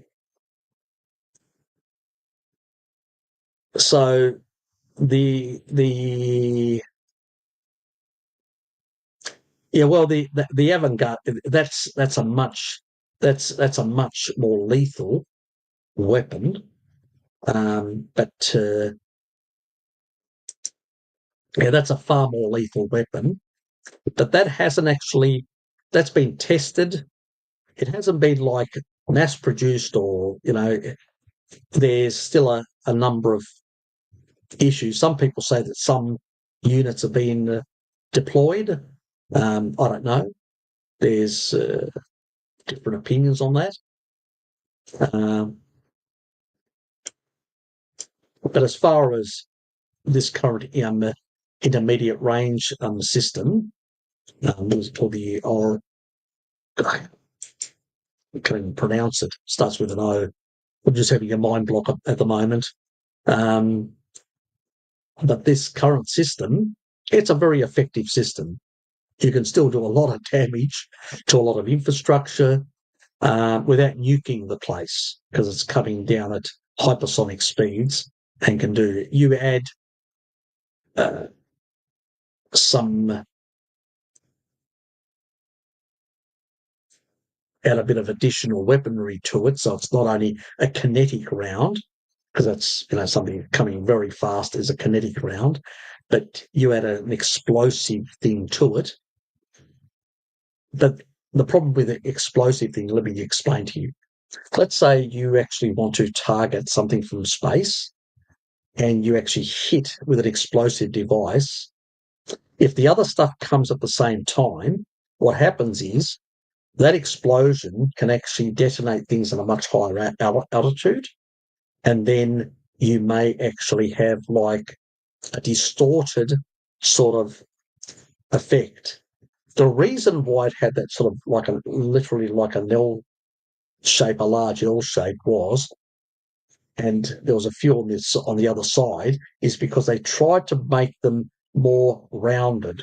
Because when you actually impact round, not in one location, even though it is a kinetic round without any explosive in it, it's coming so fast, it creates a shock wave. And so that shock wave comes across, like a nuclear weapon that explodes and actually creates this shock wave, and the shock wave does a lot of the damage. It incinerates anything at the hit, at the point that it strikes. It incinerates everything, but then it creates this shock wave that basically destroys a lot of things over a number of kilometres.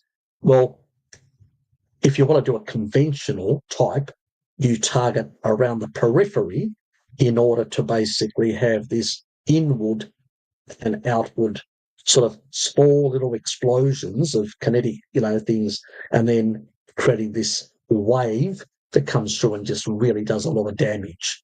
So it's a very smart method, let's put it that way, that they've come up with to be able to target with a conventional way and create this sort of effect.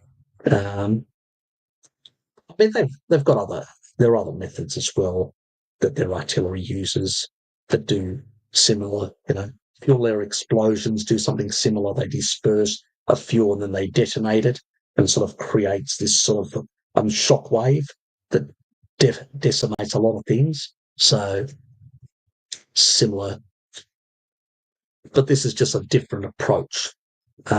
Very interesting, very interesting. in that regard. But anyway, where were we?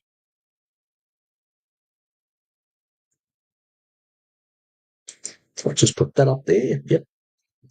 Yeah, I'm going to look a bit into it a bit further, and possibly do a little mini video on some of these systems that the Russians have got and stuff like that, and realistic sort of appraisals of that. Some of their new systems also have got much longer range, so they can go rather than going over the Arctic, they can be fired from southern parts of Russia. They go over Antarctica and come up from Mexico's side from the south upwards to strike. And they are much harder to intercept because most of the interception systems and early warning systems are to the north. Alaska, northern Canada, North America, NORAD, the North American sort of defense system. So, yeah, there's a lot of systems like that are a bit of a game changer, but also they've unsettled some of the strategic balance on the planet as well. And so the Americans need to be very careful. That's why I say Blinky and Sullivan are being very irresponsible because America's not, even though, yes, it does spend more than anyone, but most of its weapons are gold-plated. At the end of the day, it's not in the position to be able to dictate as it could in the past. After the Second World War, it was very powerful. It's a supreme economic and military might that the US had at the time, dwarfed everyone. That's not the case anymore. And I think because of that, as I said, that imperial thinking, that exists in America, still in the political sort of mindset, that's the danger, that way overreach, and the risk that creates. Thoughts on what seems to be a psyop around UAPs. Yeah, it does seem as any sort of things like that. As an Orthodox Christian, I view them as demonic. We've got thousands and thousands of satellites, thousands and thousands of people who've got telescopes and a lot of other things. And I don't believe that every little child or every little adult that's got a telescope, there are things around and they are basically missing all this. And only a certain select group of people seem to basically see these things. And when you do a bit of a background check on some of these people, they've got a very checkered sort of, so background, and I suspect they could be deep state operatives for their own things. If you notice that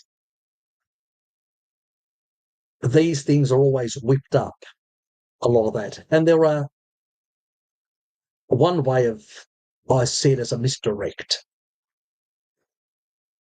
So that's how I sort of view it. That a lot of these things are more misdirects. People can call them psyops, but I view them as sort of misdirects of the deep state because it's helpful, it's useful, it's really, really useful for them to focus people's minds away. It's a bit like, after the financial crisis in 2008, you had a massive economic dislocation, a bit like 1929. Now, we could have gone the way we're said to the bankers, up yours, and pretty much it'd be diving out of the actual little empires of glass, which is those skyscrapers. They'd be diving out of those little empires of glass and committing suicide because they wouldn't want to live in poverty. But then they were given a massive bailout because they control the system so much now that, they were able to survive that. And obviously, that means that you have to money print. And when you money print a lot, it's a lot of money chasing fewer assets. What happens? Asset appreciation. So these people become wealthier and wealthier, and most things become less affordable for the people and also less within their range. And so slowly their own living standards and purchasing power, because their money's being eroded, they're not getting more.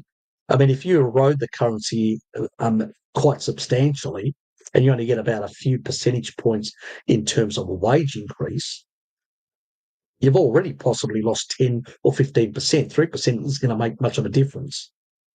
And that additional money print is actually going to exacerbate even more the whole problem. So that ain't the solution. But for them, it means it allows them to get on a gravy train forever and generate shitloads of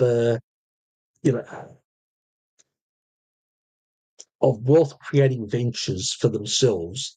So it's really it amplifies what they can get out of the system. And because of, you had a sort of a response by some of the people in the community, they go, let's throw something else in there. Let's throw the gender bender sort of stuff and a whole lot of the environmental stuff. That's another popular one, another popular myth. Let's throw these things in there to redirect. I mean, today's left and far left, these neo-Marxists and all these things, they're like evangelists for the corporates. This is how ridiculous it is. It is completely and utterly ridiculous. They are evangelists of the corporates, of all these corporate elites. It's not accidental. It's because the education system has been brainwashing for a very long time and pretty much redirected. And then they demonise traditional working class conservative type, people that work, mums and dads that work hard and all that, they demonise them because they are bigots and they are all this, or the banking elites like Larry Finn and people like that, and BlackRock and lovely people like that, absolutely lovely people, are basically elevated to God-like status in the society. And so we can, living standards keep on, people are being impoverished, and these people will argue that it's the other people that are causing it. And if we just do more of the Green New Deal and more of this nonsense, it'll be a paradise on earth. Yeah, we saw how that worked out in Eastern Europe and in China, but under Mao. But this is the sort of nonsense. So with the type of young people that tend to be less likely to be more rebellious against their parents and society have now become evangelists for the super rich and these crazy, wicked and evil elites. So yes, that shows you how much indoctrination has happened through the education system for them to repurpose all these people after 2008. You've seen them. You know some of them. When the C-19 appeared, they were telling you how bad you are and how bigoted you are. So, yeah, but that's indoctrination, so it's really worked. I mean, Goebbels would have been proud of them, absolutely proud of them. It's like he spat in their mouth and they basically, credited millions of Goebbels because that's really what happened. So, yeah, lovely. The West is such a lovely place now. Raymond, Trudeau is panicking. Trump has threatened 25% tariffs on all Canadian goods unless Canada stops its open borders and stops drugs from entering the States. Oh, well. If they change the political leadership in Canada, I think that's what he's trying to do. He's trying to push them and all that to change the political leadership and all that. It may backfire. I don't know. Sometimes people get a bonnet in their boot. There is what I call an old friction between the Canadians and the Americans, an old history.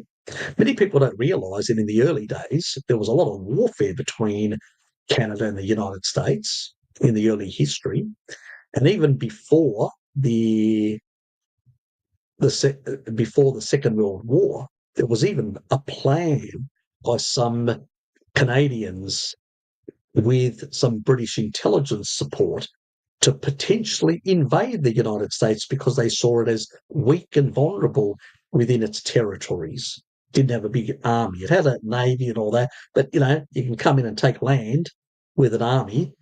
And so, yeah, there's always been a bit of a friction between the two. I mean, obviously, after the Second World War, the game changed. America, through the war, became a massive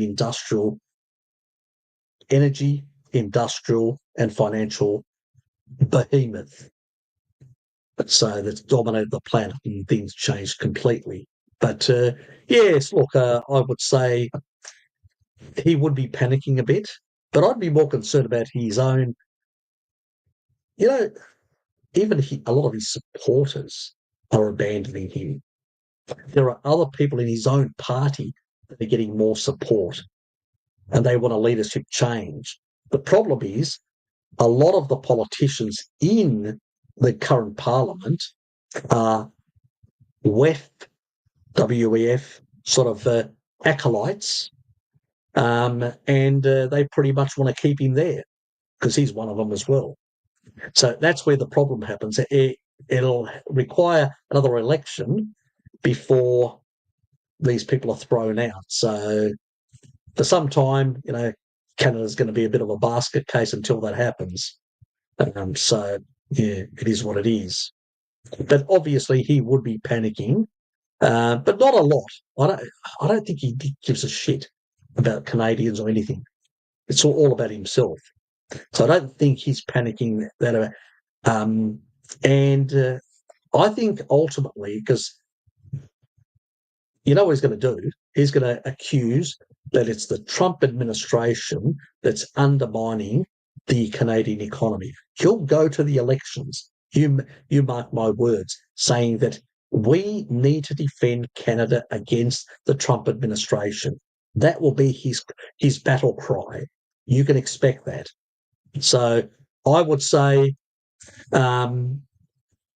it's going to be a very different result. Potentially. So he may actually claw back some of the ground that he's lost based on this sort of bullshit nationalist. This is the funny thing, these globalists acting as nationalists now and even spurting out things, not that they believe in it, but because it's politically convenient. Because obviously they hate the, you know, the the new leader of the US. So yeah, yes. So I suspect Justin will have a little dartboard of in his little bunker, whatever you want to call it, and he'll be throwing darts at Donald. But I doubt it. I think he's going to use this as a tool to try and strengthen his electoral base. So he's gonna play the Trump card to all it's worth. So you mark my words, that is exactly what will happen. Anyway, the Western media, mainstream media, paints Russia as being on its heels. How much do you think the Russians are holding their conventional non-nuclear capacity in reserve? I would say quite a bit. Remember, within the theatre of operation, there's about 300,000. You've got another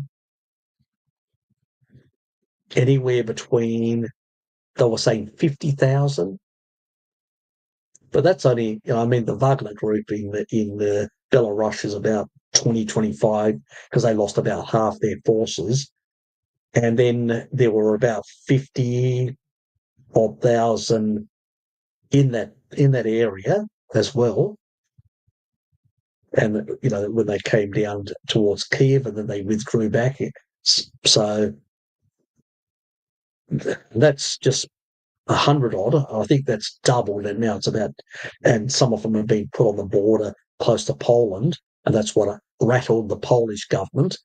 So there's something like 200,000, but are not actually in theatre or actually in Belarus, just in case they need to be brought in. And also to respond if the Poles get a bit crazy and decide to go into Western Ukraine, they could come down and intercept them and cut them off and make it less likely. So if they see a movement towards the border, I will suspect the Russians will come in from Belarus to cut that off completely and make sure that you're not coming in here. So that's likely to happen in that sort of area.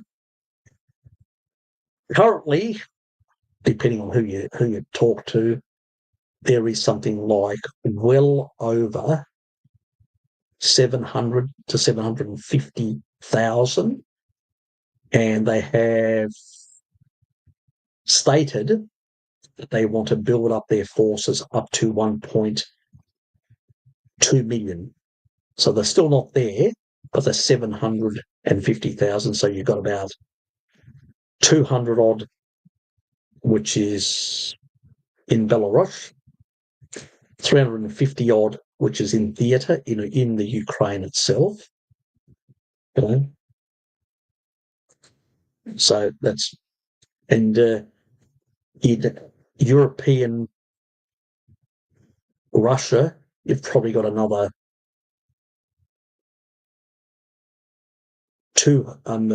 probably anywhere between 100 to 200 in that regard.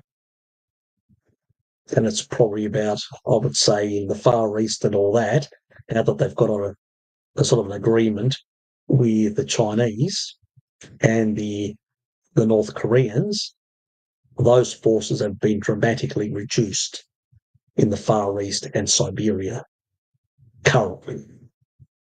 So they are still building up their forces. They're still churning out more and more stuff. I know that, and this is through contacts in Australia, Russians that I know, that know family members that live beyond the Urals. Many of the factories there now are operating 24/7, continuously, not stopping at all. So I know they've actually had a lot of new machine tools and stuff that's coming from China. Dual use, remember, dual use. And so there's a lot of, so they are ramping up.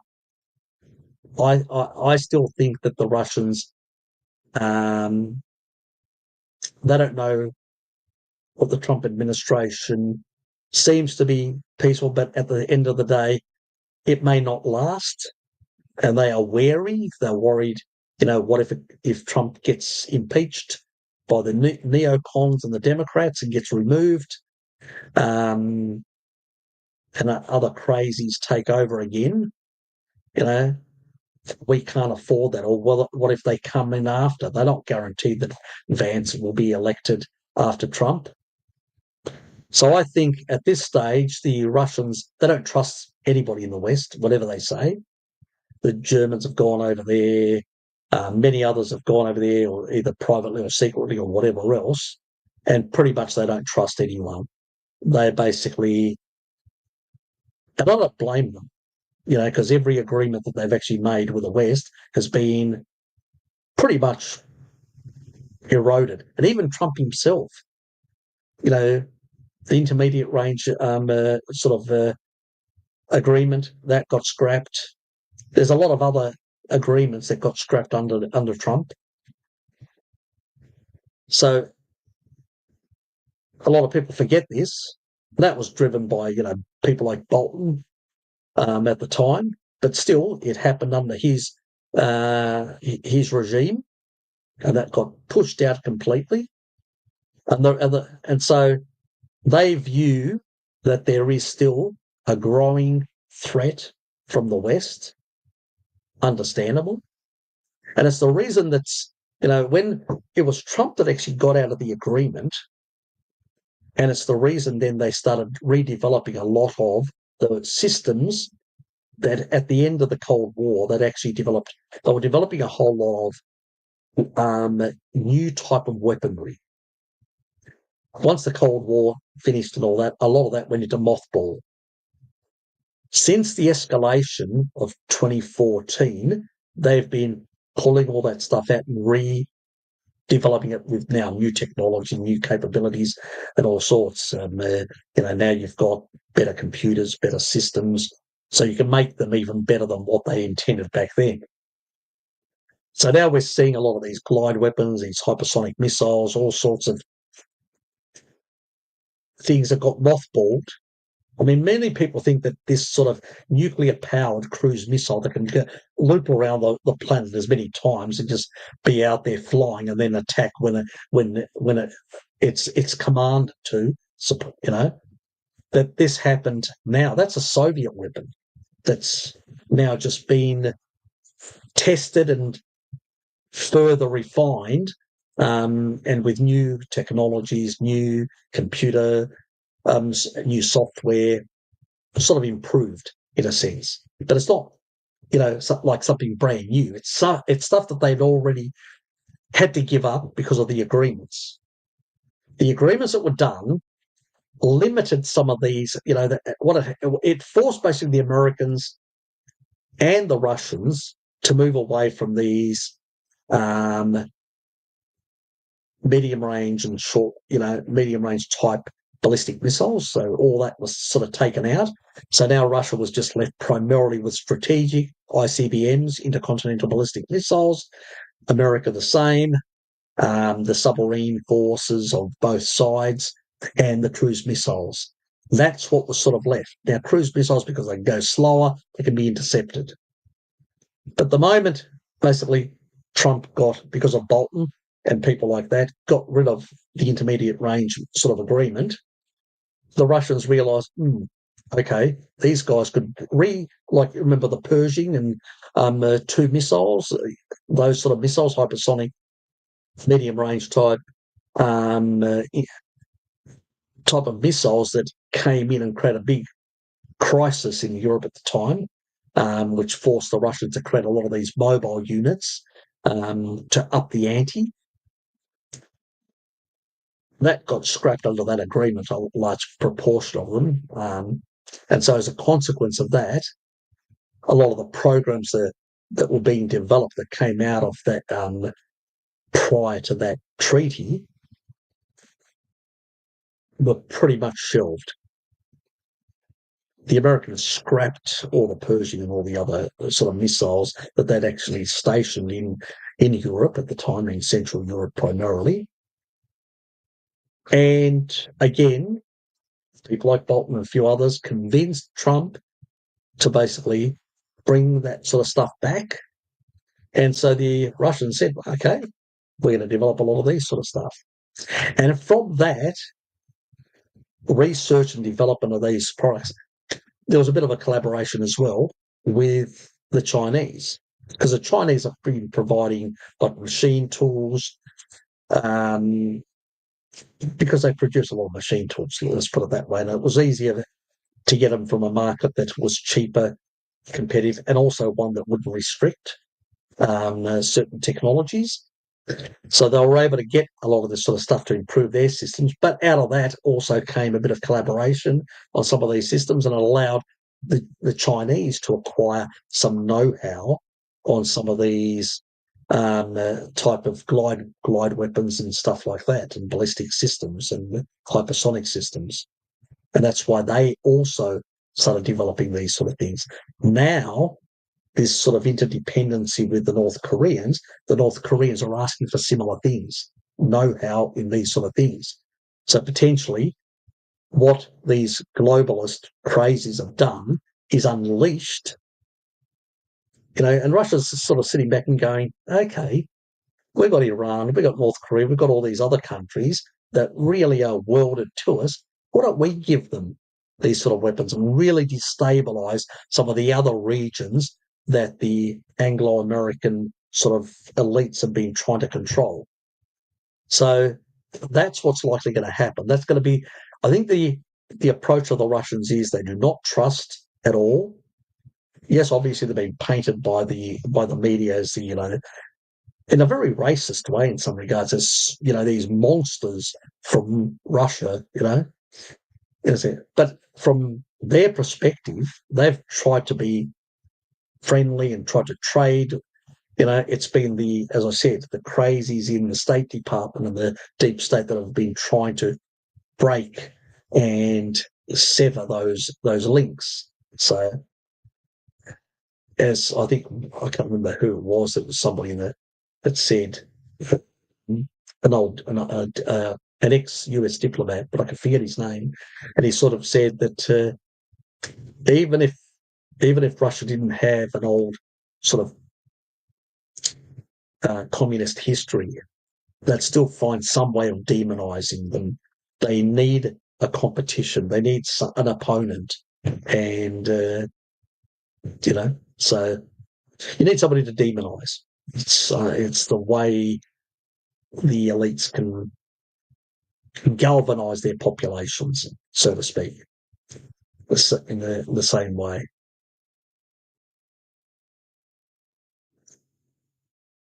I think as far as the Russians go,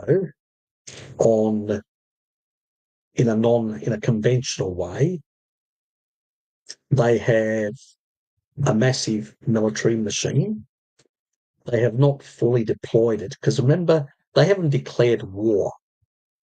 Technically, this is a special military operation which is supposed to protect those sort of regions where they came in and basically keep everyone else out of those regions that they're defending. So this is not a proper military approach and all that.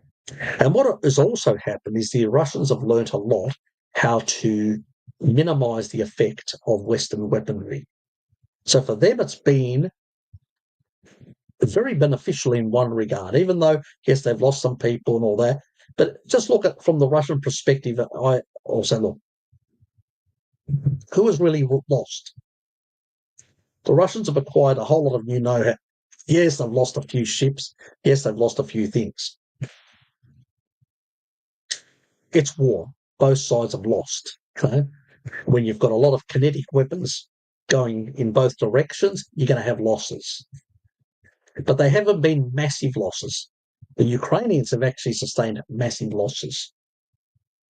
That meat grinding machine in eastern Ukraine has grinded away well over 500,000 Ukrainians. So the losses for the Russians are, about 100 plus. So it's a 5 to 1.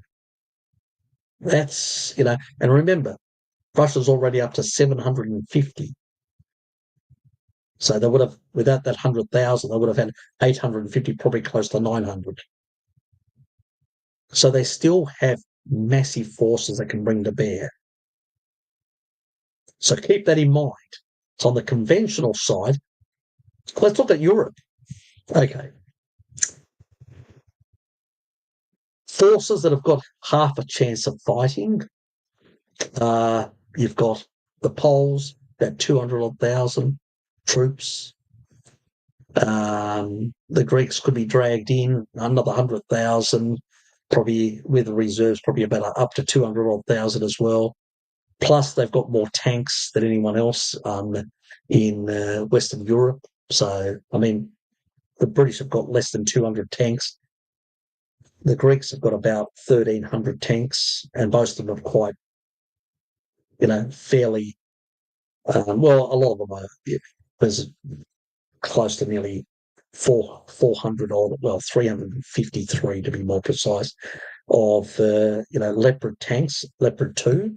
So that's more than those sort of that level of quality that exists either in Poland or even in Germany itself. So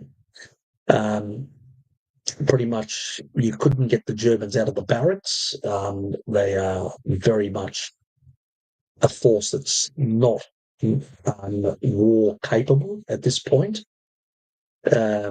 France probably is only good for safari in West Africa and some of its colonies. Doesn't really have an effective. The only thing that they have going for them is the nuclear deterrent. That's about it. Same with the British. They've got some good naval capability like the French, but nothing spectacular. On their own, they would struggle. And then you've got pretty much, their air forces are still quite relatively small comparison. I mean, they're not very big, 200 odd aircraft, 250 odd aircraft. So they're not substantial. Without the Americans, pretty much Europe is defenseless, pretty much defenseless in comparison to the forces that when you look at thousands of artillery pieces, thousands of multiple rocket launchers, thousands of missiles that are being produced and drones and all that on the other side, it just dwarfs. Yeah, you've got some advanced weapons in the West, like some of the cruise missiles and all that, but they're not going to save you. They're minuscule, and we've seen what effect they had. Yeah, you can take out a few targets here or there, but they're not that effective. They've got and there are limited numbers as well because they're very expensive. They cost like an arm and a leg, where the Russians are basically using old tanks as artillery pieces. They just put them up against they create a little, like a hill, sort of a mound, and then they just bring them up, park them that way, and then just fire, lobbing just rounds from old T-34s and T-55s and whatever. So a very different way. And all their other tanks now have got this, you've probably seen this turtle thing on top. So they've come up with an effective way of dealing with drones and anti-tank weapons. So in a sense, yeah, it looks strange, but they've neutralized that threat to a large extent. So, and now most of the weapons that were expended in the early days, even the reserves that the West has in terms of anti-tank weapons and all that, have been depleted quite heavily. So, if they were to deploy all their forces, I'm not saying that they're going to overrun, because the US wouldn't stand by, they'd intervene immediately. But it would take months and months, potentially a whole year, before America could get sufficient forces into Western Europe to push back the Russians. So, but the Russians realize they don't have the economy for war. Under the Soviets, they did. They don't have the economy because at the end of the day, you still have to have the sustainment. So while a limited conflict in Eastern Europe, they could probably do that, a conventional, quite well with the current economy. They've got resources and energy to boot. And with their current economy, they could possibly do something like that.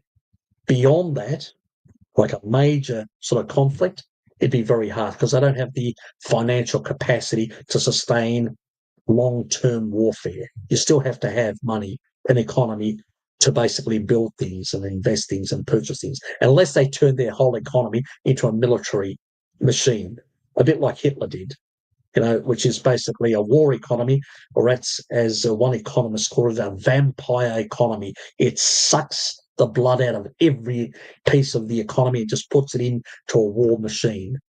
And that's all it does. It doesn't produce goods and services or anything, just a basic to keep the population alive and fighting. So into a complete, nearly 100% war machine. Then it could, but Russia would require something like 7, maybe 8 years to do that sort of transformation. And I don't think the Russian people would be prepared to do that as well. We're talking about modern people now, you know, sort of your mobile phone, sort of internet crowd and all that sort of stuff. Very different population. So the numbers look good, but when you take into consideration the society, the psychology, all these sort of things, no, you could not sell. People more cynical in modern world. No, you couldn't sell such a conflict, a wide conflict. That's why I think this whole notion from the extremists like Blinky and Sullivan are pretty much just nonsense. The Russian bear is going to take over the whole of Europe. No, it's not. So the only thing that keeps the wolf away from the bear is pretty much the nukes. That's what keeps it away. Technically speaking, if you were to basically line up, if you took out the finances completely, on the sheer volume of capability of the military, yes, but that's not how things work in the real world. So, that's a completely unrealistic thing. So really, ultimately, I don't see the Russians going any further. They're not even interested in getting into Western Ukraine. They've pulled out. They're not interested because occupying a people and controlling them, an occupation army, it costs money. Japan, Germany after the Second World War and the Marshall Plan and all that, it cost a lot of money. I mean, there was a number of things when Truman came in, he had to make a lot of changes to the finances of the United States because a lot of this money that was going out to basically prevent Europe from going communist because it was so impoverished, devastated after the Second World War, and being able to stabilize Japan and provide some assistance for them to rebuild their economy so they wouldn't be a drag, a dependency on America completely. They had to. They even got the military going, even when the Japanese weren't even as interested anymore for the Korean War and other things like that. That's how Japan reindustrialized because of the Korean War. Most people don't know that. So there's that part of as well. And so Europe had to be, at the time, repurposed, and that costs. And the Russians themselves know they don't have the economy. They've 1.5 trillion. It's like countries like Spain and Italy and stuff like that. They don't have that sort of money to rebuild and stabilize and feed millions of people. It's just not practical. As an occupation power, you've got a responsibility for the population you've conquered. It's not 1939. So, yeah, we can just allow people to die in mass from starvation, happened in Greece. All up, a lot of people died due to starvation. Most people died from starvation rather than a bullet. Again, due to the occupation powers taking all the food and stuff like that. And it's not the first time it's happened throughout the history of warfare. Nowadays, it's much harder to sell such a behaviour or such a thing. So the Russians don't want the Western part. They just want the Russian-speaking parts. That's all. And pretty much to keep the Ukraine out of NATO. So their advanced weapons are not close to its borders. That's the only thing.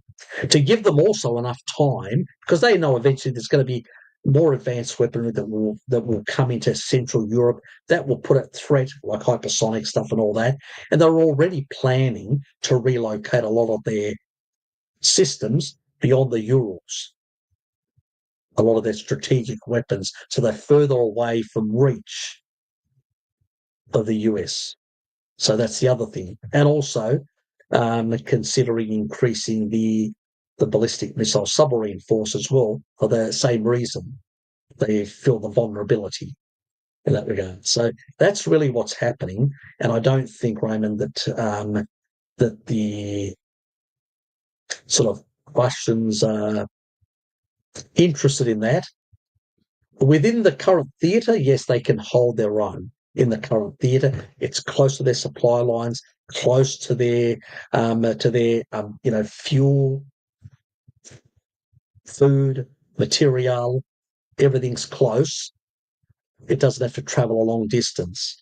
So you could say their supply lines, their support infrastructure is sufficient to support them in theatre. Venturing further west would be much more difficult. And it's the same thing on the other side, the reason for this sort of haphazard support of the Ukraine, it's not that they don't want to support the Ukraine, the globalists. The problem is trying to get equipment there, trying to get food, stuff there, trying to train these people in how to use this equipment and all that takes years in Western militaries because it's complicated stuff. That's why it's expensive as well. But it's not where the Russian stuff is more robust, a bit more simplistic, still does a pretty good job, but it's easier to train. So it's a higher order of training, and also the supply is shit because you've got the entire West to a large extent deindustrialized. And as a consequence of deindustrialization, it has less capacity. And you can see it. Where when we look at the United States now, I mean, it's got about 2 shipyards that are operating on the East Coast to be able to provide, and they're struggling to be able to get enough Constellation ships from those 2 shipyards. They've got problems. So there's a lot of issues there where the Chinese on the other side are churning out destroyer after destroyer like there's no tomorrow. So the Chinese are outproducing them.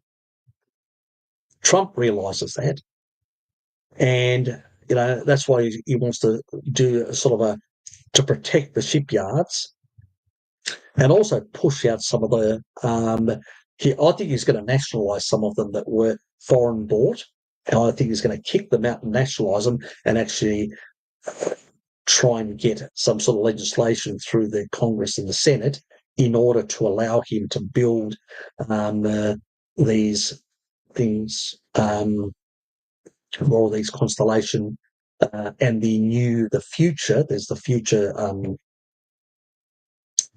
DDX.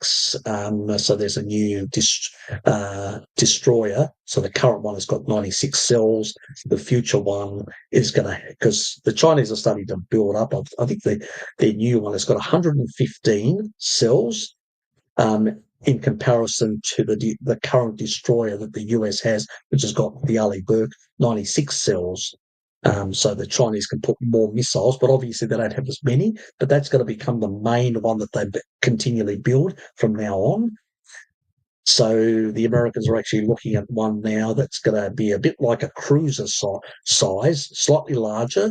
It's still going to be called a destroyer, but it's going to be the size of a cruiser with potentially up to 128 cells, which is obviously they only had a couple of, because they had the old Mark 47 vertical launch missiles. So they had it has a little arm, so it takes out a few of the cells. So it's slightly less on some of the destroyers. Some of the cruisers, 122 odd, I think. And so now you don't need that anymore with the new Mark 41 block. I can't remember which one it is, but so it has the full complement of cells available. So it'll be something equivalent with some additional. I've looked at a few designs. They have a better stealth profile, It's not like, like sort of the more advanced type that some countries are. I think the best one that I actually saw was a French design, which had 105 complements, and it was a sort of a destroyer, and it had its guns sort of inside. It was called something sword. I think it was called swordfish um, experiment or something. Anyway, so that was a nice design, interesting sort of design. So this one is going to be a bit of a compromise because, stealth at sea is very expensive to basically try and build it. It ends up costing like multiple billions. It's just not affordable. So they're going to try and keep it because the current one is like 1.5 billion per ship. So they're going to try and keep it close to just below probably 2 billion. Then you've got also the current program of Constellation, that's way over 1 billion each ship. So it's costly business, and they need to basically improve their efficiencies in times and also increase like economies of scale. When you can produce more, the price usually comes down a bit. So that's what he's trying to do. How successful that is, hard to know. So yeah, it's going to be interesting in that regard. Very insightful. On with the energy front, have the Europeans come to their senses on the development of the Greek natural gas? No. The word is no. It's ridiculous, but no. Look, there seems a bit of movement in Brussels. Like the Brussels are trying to encourage. So you've got two things. See, Greeks follow the Americans, deep state. The American deep state is saying, don't create too many waves with the Turks because we need them to use them in our little nefarious attacks against this group or that group or whatever. One uses the other. It's sort of like they are our gangsters and we need to use them occasionally. So they tell the Greeks, don't do too much to create waves.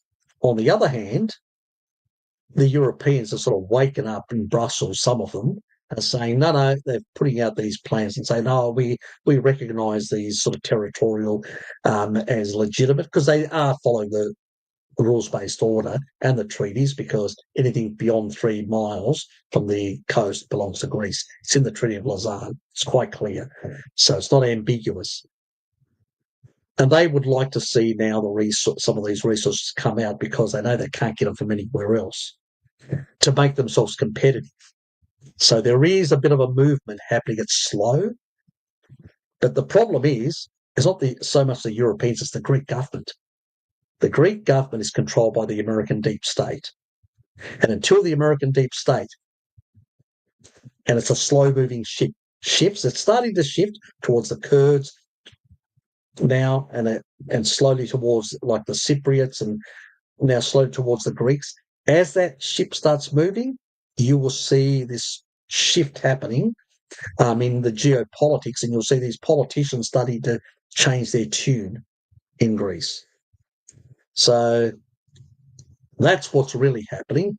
So until the Americans give the A-OK on that front, it's not going to happen, unfortunately. Even though there are a few people in Brussels that have woken up to the fact that, yes, these resources need to be developed. It seems that the Cypriots have got more of a spine than the Greek politicians, unfortunately. It's that's the reality. Basically, if I could basically put them on trial and have them executed for treason against Greece, I would. But since I can't do that, and that's only a thought experiment, a wish, that's not going to happen. Unfortunately, Greece is an American colony. It doesn't have any independent foreign policy. The last time it had any semblance of an independent foreign policy was under Andreas Papandreou back in the 90s. And pretty much that's where it finished. And they were very upset with him for having good relationships with Gaddafi and people like that. and with Bashar al-Assad, people like that, because he just wanted to do business with the Arabs and many other people in the region. So he wasn't interested in basically following American protocol. But since then, most of the retards that are basically running Greece now are just little, what I call little Americans controlled by the American deep state.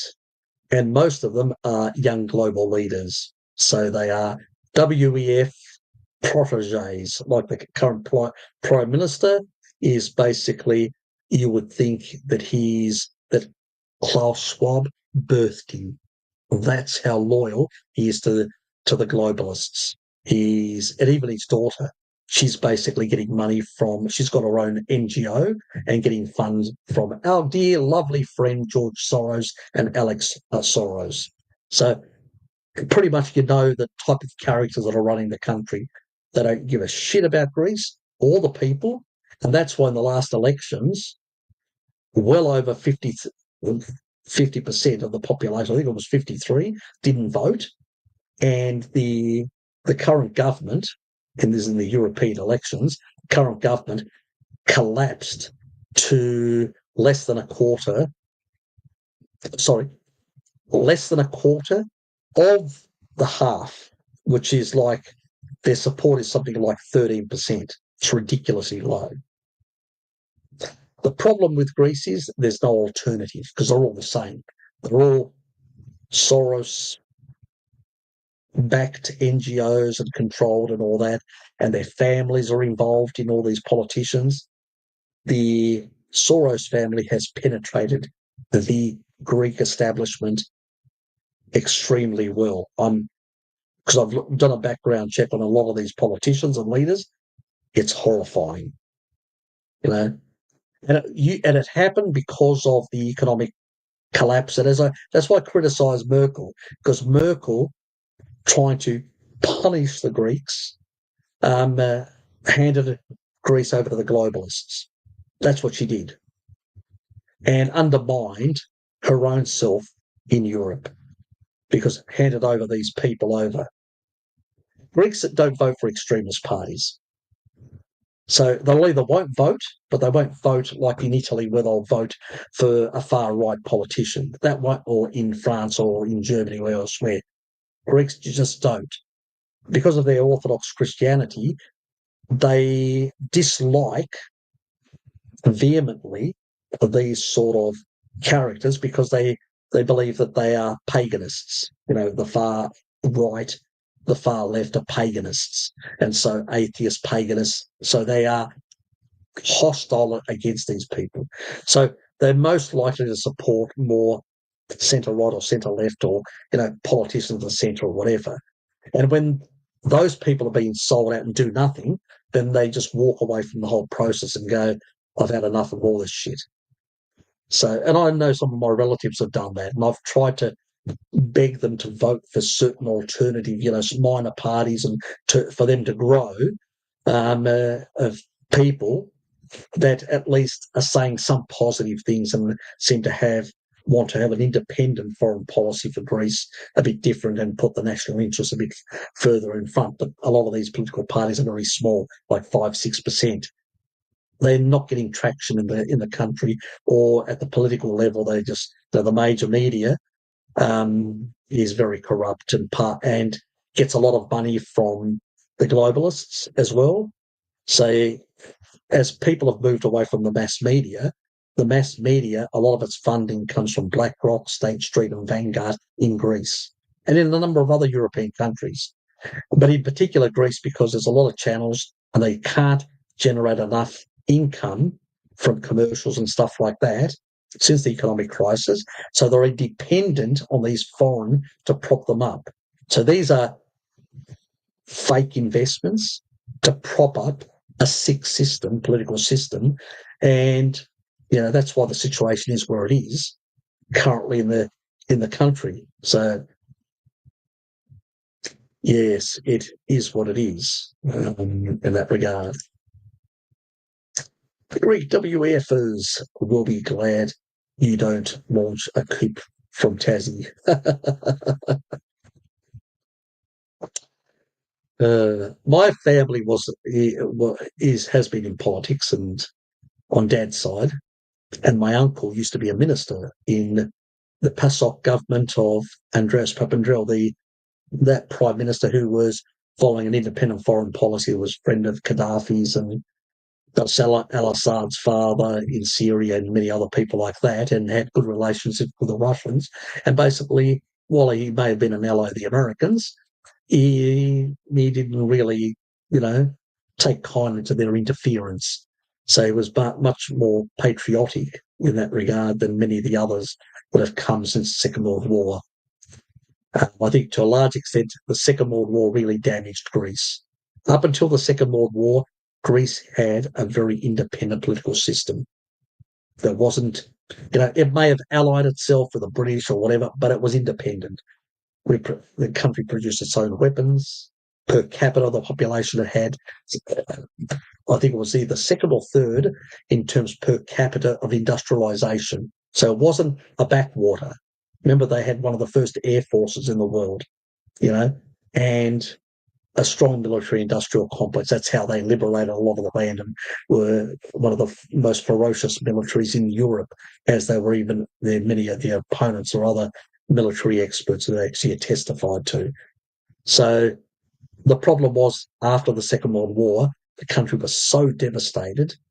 The Germans just picked up everything that they could, the whole industrial machinery, food, animals, and took it all with them, and pretty much left a devastating country, which meant that they became dependent on American benevolent finance, but that benevolent eroded the political system and created dependency, which has been a cancer to the society to this day. Yeah, it is what it is, but that's the reality. And that's why I wanted the development of these natural resources. Why? Because developing these natural resources by the Greeks themselves would have provided them the ability to become rich like the Arabs and independent, so they could tell anyone to go on. And that's the reason why I believe the Americans use the Turks. It's not the other way around, use the Turks and play these games, because the Americans could park. They really cared about the rules-based order because they know the treaties.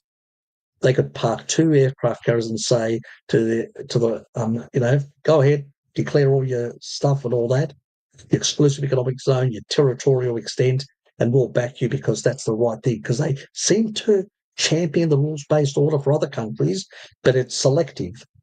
So no, they don't. It's bullshit. It's hypocritical and bullshit. Everybody jumps up and down. Cyprus has been invaded and occupied for 50 years and nobody says anything, and the Russians are the baddies, because they went in to protect the Russian-speaking people that were being attacked by the globalists. So that's the biggest thing. So it's selective. Or when the Turks were in an alliance with the Caliphate and getting drugs, money, oil, yes, oil from Syria and Iraq, from these nefarious people. Did you hear anything from the Americans? Nothing. So hypocrites, all of them, basically. So let's not forget they sold out us to basically get and armed the Turks after the First World War against their own allies, to basically allow them to then genocide. And when the Greeks got to the borders, to the Smyrna, trying to get onto ships, they were pushed back into the sea by British so-called allies and the French and people like that. Most of them were actually Greek fishermen, and Greek ships came to the coastline to pick up the survivors of the genocide in Smyrna. And the only country that actually provided assistance, and most Greeks do not know this, were the Japanese. The Japanese had a ship there that happened to be there, and they were the only foreigners, and some of the Americans as well that were there, that actually provided any support. Not the Greek allies, So let that be a lesson to the Greeks that don't rely on people that that have got a shady history that are permitted the genocide of the Greeks of Asia Minor. And let's not forget, the Germans were involved in that. Many people forget about that. They actually were assisting, and they also trained because they had already done a bit of a genocide in Southwest Africa, what we call Namibia today. And there they went sort of feral with the Turks, and basically because most people don't realise that the Ottoman army was actually fighting with the Greek army. Most people don't realise that. The actual legitimate government of Turkey was actually fighting with the Greeks against. There was going to be a referendum for that part to determine the status. So they were actually fighting with because they had a common enemy, Kemal Ataturk. The people who armed Kemal Ataturk were initially the Germans, and once they withdrew from the theatre, they actually did a lot of the actual initial genocide with the young Turks, and then after that was the Russians under Lenin, the commies that basically provided weapons to basically get back at those sort of allies that had done them damage in the Crimea War before. So most people don't realise this, but that's how it really played out in that regard. Because I think the Russians sent something like 200 or was it more 1,000 weapons. It allowed the Turks to basically put into the field a number of additional divisions. They doubled their force, more than doubled their force. So while the West cut off supply to the Greeks. So yeah, after that, the rest is history, as they say. Yes, the balance of power changed very rapidly. But that's why, yes, you've got to be careful who you rely on as an ally. Look, America, they just walked away from Afghanistan, Iraq, another mess and all that. And I say to Australians, why are we buying expensive F-35s to bomb China, our major trading partner? That's ridiculous. Why, if we're concerned about it, the best way to do it is basically having more capability like anti-ship missiles around batteries around the country to protect the sea lanes and have more subs than surface ships because we're not attacking someone. We want to prevent someone from getting here. So you need more subs and more number, not big ones. You need more because you're actually, numbers do count. And if you've got these big nuclear subs that require, they're fine if you want to go all the way up to China. But if you want to basically defend the coastline around Australia, you need smaller ones, which are more stealthier, and have a smaller crew complement. Nuclear one's got well over 100 and whatever personnel required. The smaller ones can have down to 25 personnel to 30, which means you can have many times more. So if you've got something like you'd get 12 of these ones, you could have 36 equivalent. 36 is a big, big fleet. I mean, the Americans, their attack submarines are about 55, plus the ballistic ones that get about 70 odd.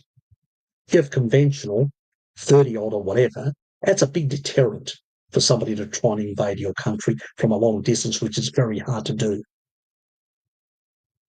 So amphibious warfare isn't very easy unless you've got this type of capability. Even America can only do limited stuff against small places. Australia is quite well defended by having a big ocean and no land mass bordering it. Very important. So if you want to keep out, you need to have deterrence. Deterrence comes from numbers and the right sort of composition. We're developing a composition to fight China. We're not developing a composition to defend Australia. See the difference? There's your problem in that regard. So we've got, as I said, politicians that are more focused on fighting wars for others rather than defending Australia the proper way and setting up Australia in the proper way. So I've got no problems. I've got many American friends. I've got no problems. I'd rather have a relationship with a country like America, the US, than other countries because we have more common values. But having common values doesn't mean that you don't have your own strategic interests and your own economic interests. You can't put the alliance above your own national interests and economic interests because the US doesn't. So why we? You know, we've got the ability to basically redevelop our own industrial base and our own technology, our own capabilities, but we just see wastage, complete wastage. They'll buy certain helicopters and then they won't even sell them. They just basically destroy them and bury them. That's what a waste. Australia's politicians are very wasteful and very disorganised. They can't even work out a plan because they need to get out of it. It's all political. Get the friggin' hell out of policy. We've got a couple of good think tanks in Australia. Get them to develop the best way to defend the country and to then finance just those things and not worry about a whole lot of other things. The other thing is certain units in the remote north and also having the ability, because of the long distances, to have the ability to move with their supplies and with mobile air defence, mobile units. They have to be mobile. That's motorised, completely motorised. Forget about infantry. You can't have infantry because if your supply lines are problematic or your air capacity is hindered or your roads or whatever, rail, something's taken out, you can't move the troops. You need to have the ability to mobile moving, and so they have to be cost effective in that regard. And you have to use drones, you have to use anti-tank weapons, you have to use these other type which augment your infantry. So you've got mobility, which is a tank is very hard to move in long distances. You have to have good roads, be able to move it and then put it in the field. And then it breaks down and then you have to fix it. It just doesn't work. You've got to have these sort of rugged vehicles that can go quite some distance on less fuel. And then deploy with smart weapons, drones and stuff like that to be able to impede an attacking force or a force trying to basically come in, because you've got a lot of landmass to protect that's trying to come in, because you can see them with satellites, you can see them with also where they're going to come in, so you can concentrate a defence in that regard. Our doctrine is completely stupid. Doesn't make any sense to me. Absolutely no sense. It's like we've got two bloody white elephants, two large LHDs, landing helicopter deck ships. For what? Makes no sense to me. Where we should have put a lot of that money is into systems that do the right thing, that can protect and stuff like that. On the other side, we could have actually not built all these big fancy ships. We could have built a whole lot of small, quick, fast corvettes, stealthy ones like the Swiss have, the Swedes have, to basically use to be able to blockade around the sort of the lanes, the sea lanes that are coming through, blockade and sort of having like wolf pack hunter killer type approaches against larger vessels. Hit and run, because you're not going to take on bigger forces. You're going to knock out their capability by the time they get close to your landmass. There's no thinking, no strategic thinking. These people are stupid that are running this country. Complete and utter Neanderthals. That's right. I shouldn't actually criticise Neanderthals. I do have one of the highest amounts in my genome. So, yes, I shouldn't use that sort of bigoted language against my own self. But let's put it this way. unfortunately, the politicians in this country have that sort of mental capability. It's worrying completely and utterly. Anyway, I've had my little rant about Australian security, and it's not bloody good. And I'm pissed off about these absolute arse hats and their poor sort of way of they've been running things and all that. God, we've been going on for about 3 hours, guys. It's a bit of a good run, and unless somebody's got a last minute question they would like to ask, I'm going to call it a quits soon, and I need to set up tomorrow's live streams for the health related stuff uh, on the other channel. But thanks for being here. I think I'll call it quits. Thanks for being here. I appreciate it. Even the few people that turned up. Hopefully people will repost this or put links around the place for people to come and hear a slightly different take on things. You're not going to hear the same stuff from other people, because most other people are just following the traditional sort of, whether the right wing or the left wing narrative, and pushing that, or something in between that, or some sort of crazy conspiratorial things. Like the aliens are running everything. Yes, so many telescopes, they still haven't seen anything. It's only a few people that have, let's say, checkered histories that seem to see them and seem to be abducted. But let me put it this way. Most people are sort of conditioned from childhood to sort of accept a certain way of actually thinking about information. And it's really corrosive to their soul and to the way they think.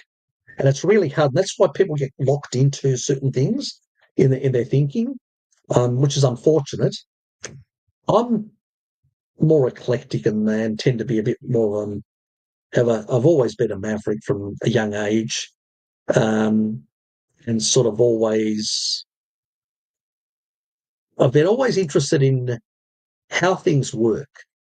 And when I don't have enough information, I usually just say, look, I don't know enough about this or subject matter, or I don't know enough. I don't speculate. I have to have some concrete base. Thanks, mate. I have to have some concrete base for my arguments. But unfortunately, a lot of people seem to be a bit more speculative. Fine, if they want to be, that's their problem. But I need to have some concrete arguments. It's the reason why I also like people like Jay Dyer. He's an Orthodox sort of Christian, and he sort of promotes Orthodox apologetics and stuff like that. But he also does a whole lot of geopolitics and a whole lot of things that have to do with the deep state, with some of these occult groups and stuff like that.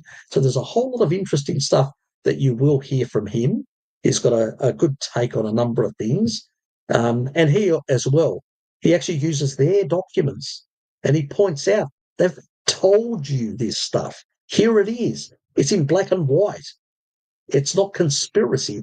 They actually tell you themselves, what their agenda is and stuff like that. I still find it very funny how people seem to think that it's sort of mysterious or something like that. No, they're telling you, because they have to put it into effect.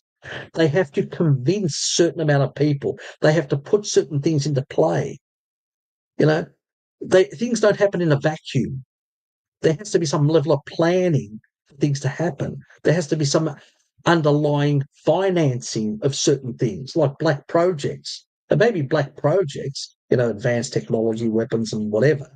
But whatever, things like the SR-72 or things like that, hypersonic, systems or whatever, they still have to be financed. And there's some,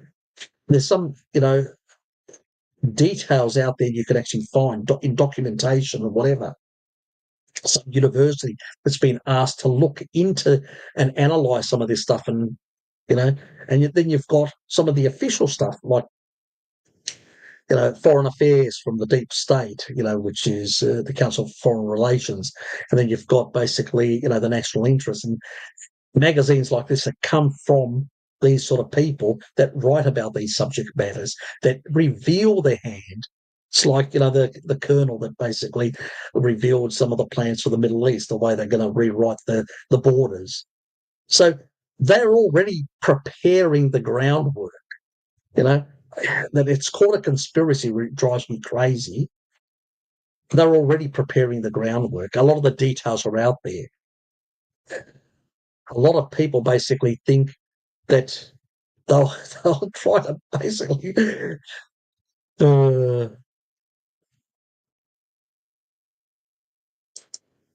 so there's a lot of resources out there. There's a lot of things, and these people, I mean, the Rockefeller Foundation, they actually put things out there. WEF, they put things out. It's just learning to read between the lines and learning and seeing the results that come out of some of those policies. And then you realize, you go, okay, now it makes sense. It's what I do, Jay Dyer and many other people do. We connect the dots, and it makes more sense. A lot of other people seem to muddy the waters even more. And I question, why are you muddying the waters? Why aren't you being honest about really what it is? It's not that complicated. See, this is why I trust people, common people, because they can smell. It's like the pub test, as we call it in Australia. They can smell something isn't right. They're not stupid. They may not be, high IQ. Actually, the high IQ people, the very smart people, are the most dangerous, the experts, because they can convince themselves of their superior thinking, because their pride overtakes them. And that's why they really are dangerous when they've got a lot of financial, economic power and political power. And this is the reason why old statespeople, even though there was nefarious groups behind them, yet Truman and people like that, they were more measured. Eisenhower and people like that, they were more measured. Why? Because they were more sensible in a sense. Yes, they were pressured by these groups and all that, and to some extent they had to compromise a bit and all that, but they were wary of them. Remember, Truman didn't even invite any of the bankers to the Bretton Woods conference. Most people forget this. He was the one that initiated it. He got rid of Roosevelt, did the best thing. Roosevelt died and allowed Truman to take power. He did the best thing because he wanted to have an alliance with Stalin. Yes, I'm not kidding you. This is how crazy. He was a globalist, Roosevelt. That's why he wanted war. That's why he was trying to suck America into a war. And basically putting pressure on Japan through a hybrid warfare, propaganda, undermining them, cutting off their oil supply and all that, trying to force them into conflict because he wanted to justify a war to get in, because Americans were isolationists at the time. Truman, on the other hand, when he took power, he was, a kid from the Midwest, conservative, Christian, wasn't an atheist like Roosevelt, wasn't a globalist like Roosevelt. He may have not been perfect, nobody is, but he was a practical man who understood you need to get things happening. You need to basically get the bankers out. You need to improve the economy. You need to get people back to work. You need to basically build the system. You need to increase the amount of energy in the system to basically lower the cost. We need to bring down the debt, not welfare, put people back to work and use the extra taxes to reduce the debt, to increase the wealth. That's where we had the golden years of capitalism, when we had more real money and less money, money printing was being reduced. Money was shrinking the supply in the society, while industrial output and energy output were going up. That means you're reducing your debt rapidly. You're also reducing the amount of the funny money in the economy, less money chasing after, more and more increasing assets and products, goods and services. What happens then? They reduce and reduce and reduce. Middle class people could buy a home with 3 years of salary. So if they put a quarter of their salary within a bit over a decade, they could pay it off, whole home, rather than 30, 40 years and they still haven't paid it off nowadays. Maybe an intergenerational loan. There's your difference. Sensible people, may not be perfect, because we're living in a fallen, realm where it's not a perfect world. It's not paradise. It's an imperfect world. And whenever people have tried to create a paradise, we saw what happened. Many millions of people died as a consequence. So that doesn't work either. So we need good practical leaders which have got a good moral foundation, a Christian, good moral religious foundation that will basically give a shit about the population to some extent and will put some practical policies to make things work a bit better. And these nefarious groups, like the Rockefellers, like the Larry Finns of the world, the Bill Gates of the world, the Soros, and all these nefarious groups and whatever, all of them, they're just greedy. They just want greedy elites that just want more and more control. And when we as citizens are participating, give up, what happens is the worst of the worst con artists, criminal elites take over. So we have to be active citizens. We can't be passive. We have to be involved in our society. To be a responsible citizen is important. We've lost that foundation where in the past we cared about our community. We don't care anymore. We're selfish. We care about ourselves. We don't care about helping others. And there's your difference, Today, philanthropy is basically a tax minimization strategy. Once upon a time, it was giving. This is what I say, that the whole thing has been inverted, everything. And most of these characters, these nefarious characters that are planning these and organising, they tell you what they're doing, practically. You just have to read between the lines, and if you can't, ask people like Jay and myself, and there's a number of other people that get it, that are switched on, that don't follow all the crazy sort of stuff because they realise just bullshit. It's misdirects. You get down these rabbit holes and you get lost in the rabbit holes. As I said, Occupy Wall Street was re-gender bender, and everybody's involved in that and fighting over that and forgetting about who the real problem is. And most people are still fighting these cultural wars. They don't realise that the financial war that they need to fight in political war, they've given up on that. They're fighting cultural wars. Now, obviously, I'm critical of this nonsense, but they want you to be involved more in that and invested in that, so you're not invested in the other stuff. Because ultimately, while they're repurposing the system and eroding your living standards and making you more dependent and more poorer and controllable, you're fighting over a lot of nonsense that they've generated for you to fight over. Now, that's the reality. You're being basically had. You're played. They're playing you. They're playing everyone. Unfortunately, a lot of us, the majority of the population, have got no idea what's coming. And that is what is frightening. So hopefully that, with the new Trump administration, some of this is going to be broken a bit. Some light is going to come through a bit here and there, and hopefully more and more people start realising. But as I said earlier, Trump is not a saviour. He's not the second coming or whatever. We need to get that out of our mind. He's the best. He's the less of two evils. But at the end, we have to put our trust in God and each other, to basically try and push our society. Because unless we're active citizens, things aren't going to change. They don't change on their own.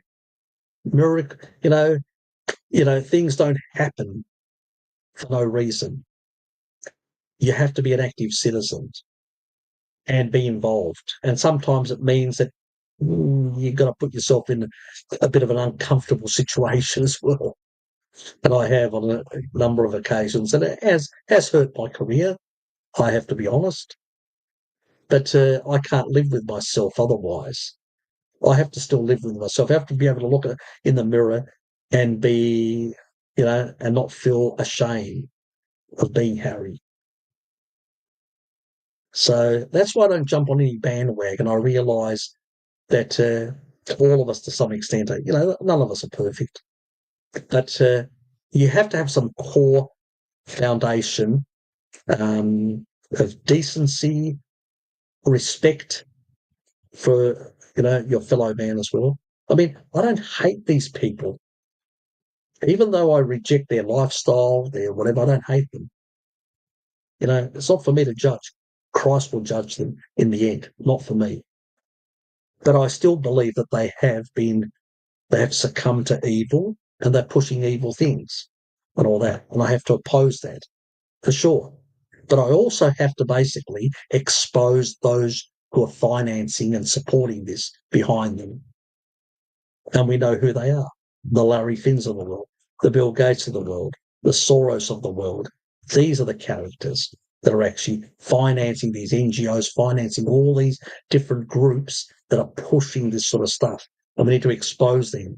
We also need to expose and demand some, rigor on the financial front. See, they want to actually control what we say, what we do, where we go, and all that. But they want complete freedom on how to minimise their finances and move them abroad and everywhere else. They don't want anybody looking at that stuff, do they? That's what we need to push on those fronts, because really we need to upend these people. It has to be a war on the elites. And it's going to be a hard war, believe me, because most of the politicians are basically bought. And even the ones that are critical, to some extent, are compromised. So it's going to be a long, long slog on that front. I always say, build communities. Those communities then build nations. If you don't have your local stuff working properly, don't expect your nation to work properly. So build from the bottom up. It doesn't happen from the top down. Forget it. If you're waiting for a saviour, never going to happen. They get compromised at all sorts of levels continuously. Build from the ground up, because then you create a movement of people to, push back. And it's not that they'll agree with you entirely, but they will pull back out of necessity to get re-elected. So again, it's from a selfish position from them, but it's better than nothing. We have to be realists as well, and I am. So sorry for painting such a miserable picture of the world, of how it operates, but I think you have to be realistic, and you have to know what you can achieve within a reasonable level. But I do believe that most people out there, if they have the information, most people can sniff out something not right, because we're endowed from our Creator a sense of good and bad, wrong and evil, good and bad, and all that sort of stuff. Even a young kid hasn't been indoctrinated yet. knows that it's doing something naughty. You don't need to tell it or explain philosophically that you're doing something naughty. It knows, you know. No animal does, but humans, even the smallest, know very well, are aware of that. So we do have something from our Creator beyond free will, because angels have free wills, but we also have something greater that is given from Himself. That's why we have something divine in us. It's called a soul, and it is when we maintain that relationship with our Creator, that soul becomes stronger. When we weaken that relationship with our Creator, that soul becomes weaker, and we become more animalistic. We become lesser of ourselves. We only have to see some of the crazies that are on the atheist side and whatever else. Yes, say no more. God bless you as well, Raymond. Thanks, mate. So I'll leave you with that thought, and see you lovely people, some of you lovely people, tomorrow on the live stream. The morning one, which is for North America primarily, and Australasia, for those who get up early enough. And then there's the evening one, which is for sort of like now, this sort of time slot, what I call the Eurasia type slot. So they'll be available tomorrow. How many hours, I'm not sure, that I'll be doing. We'll see. I do need to go over to Dad's. Got a couple of things to do and then get back in time, so to speak.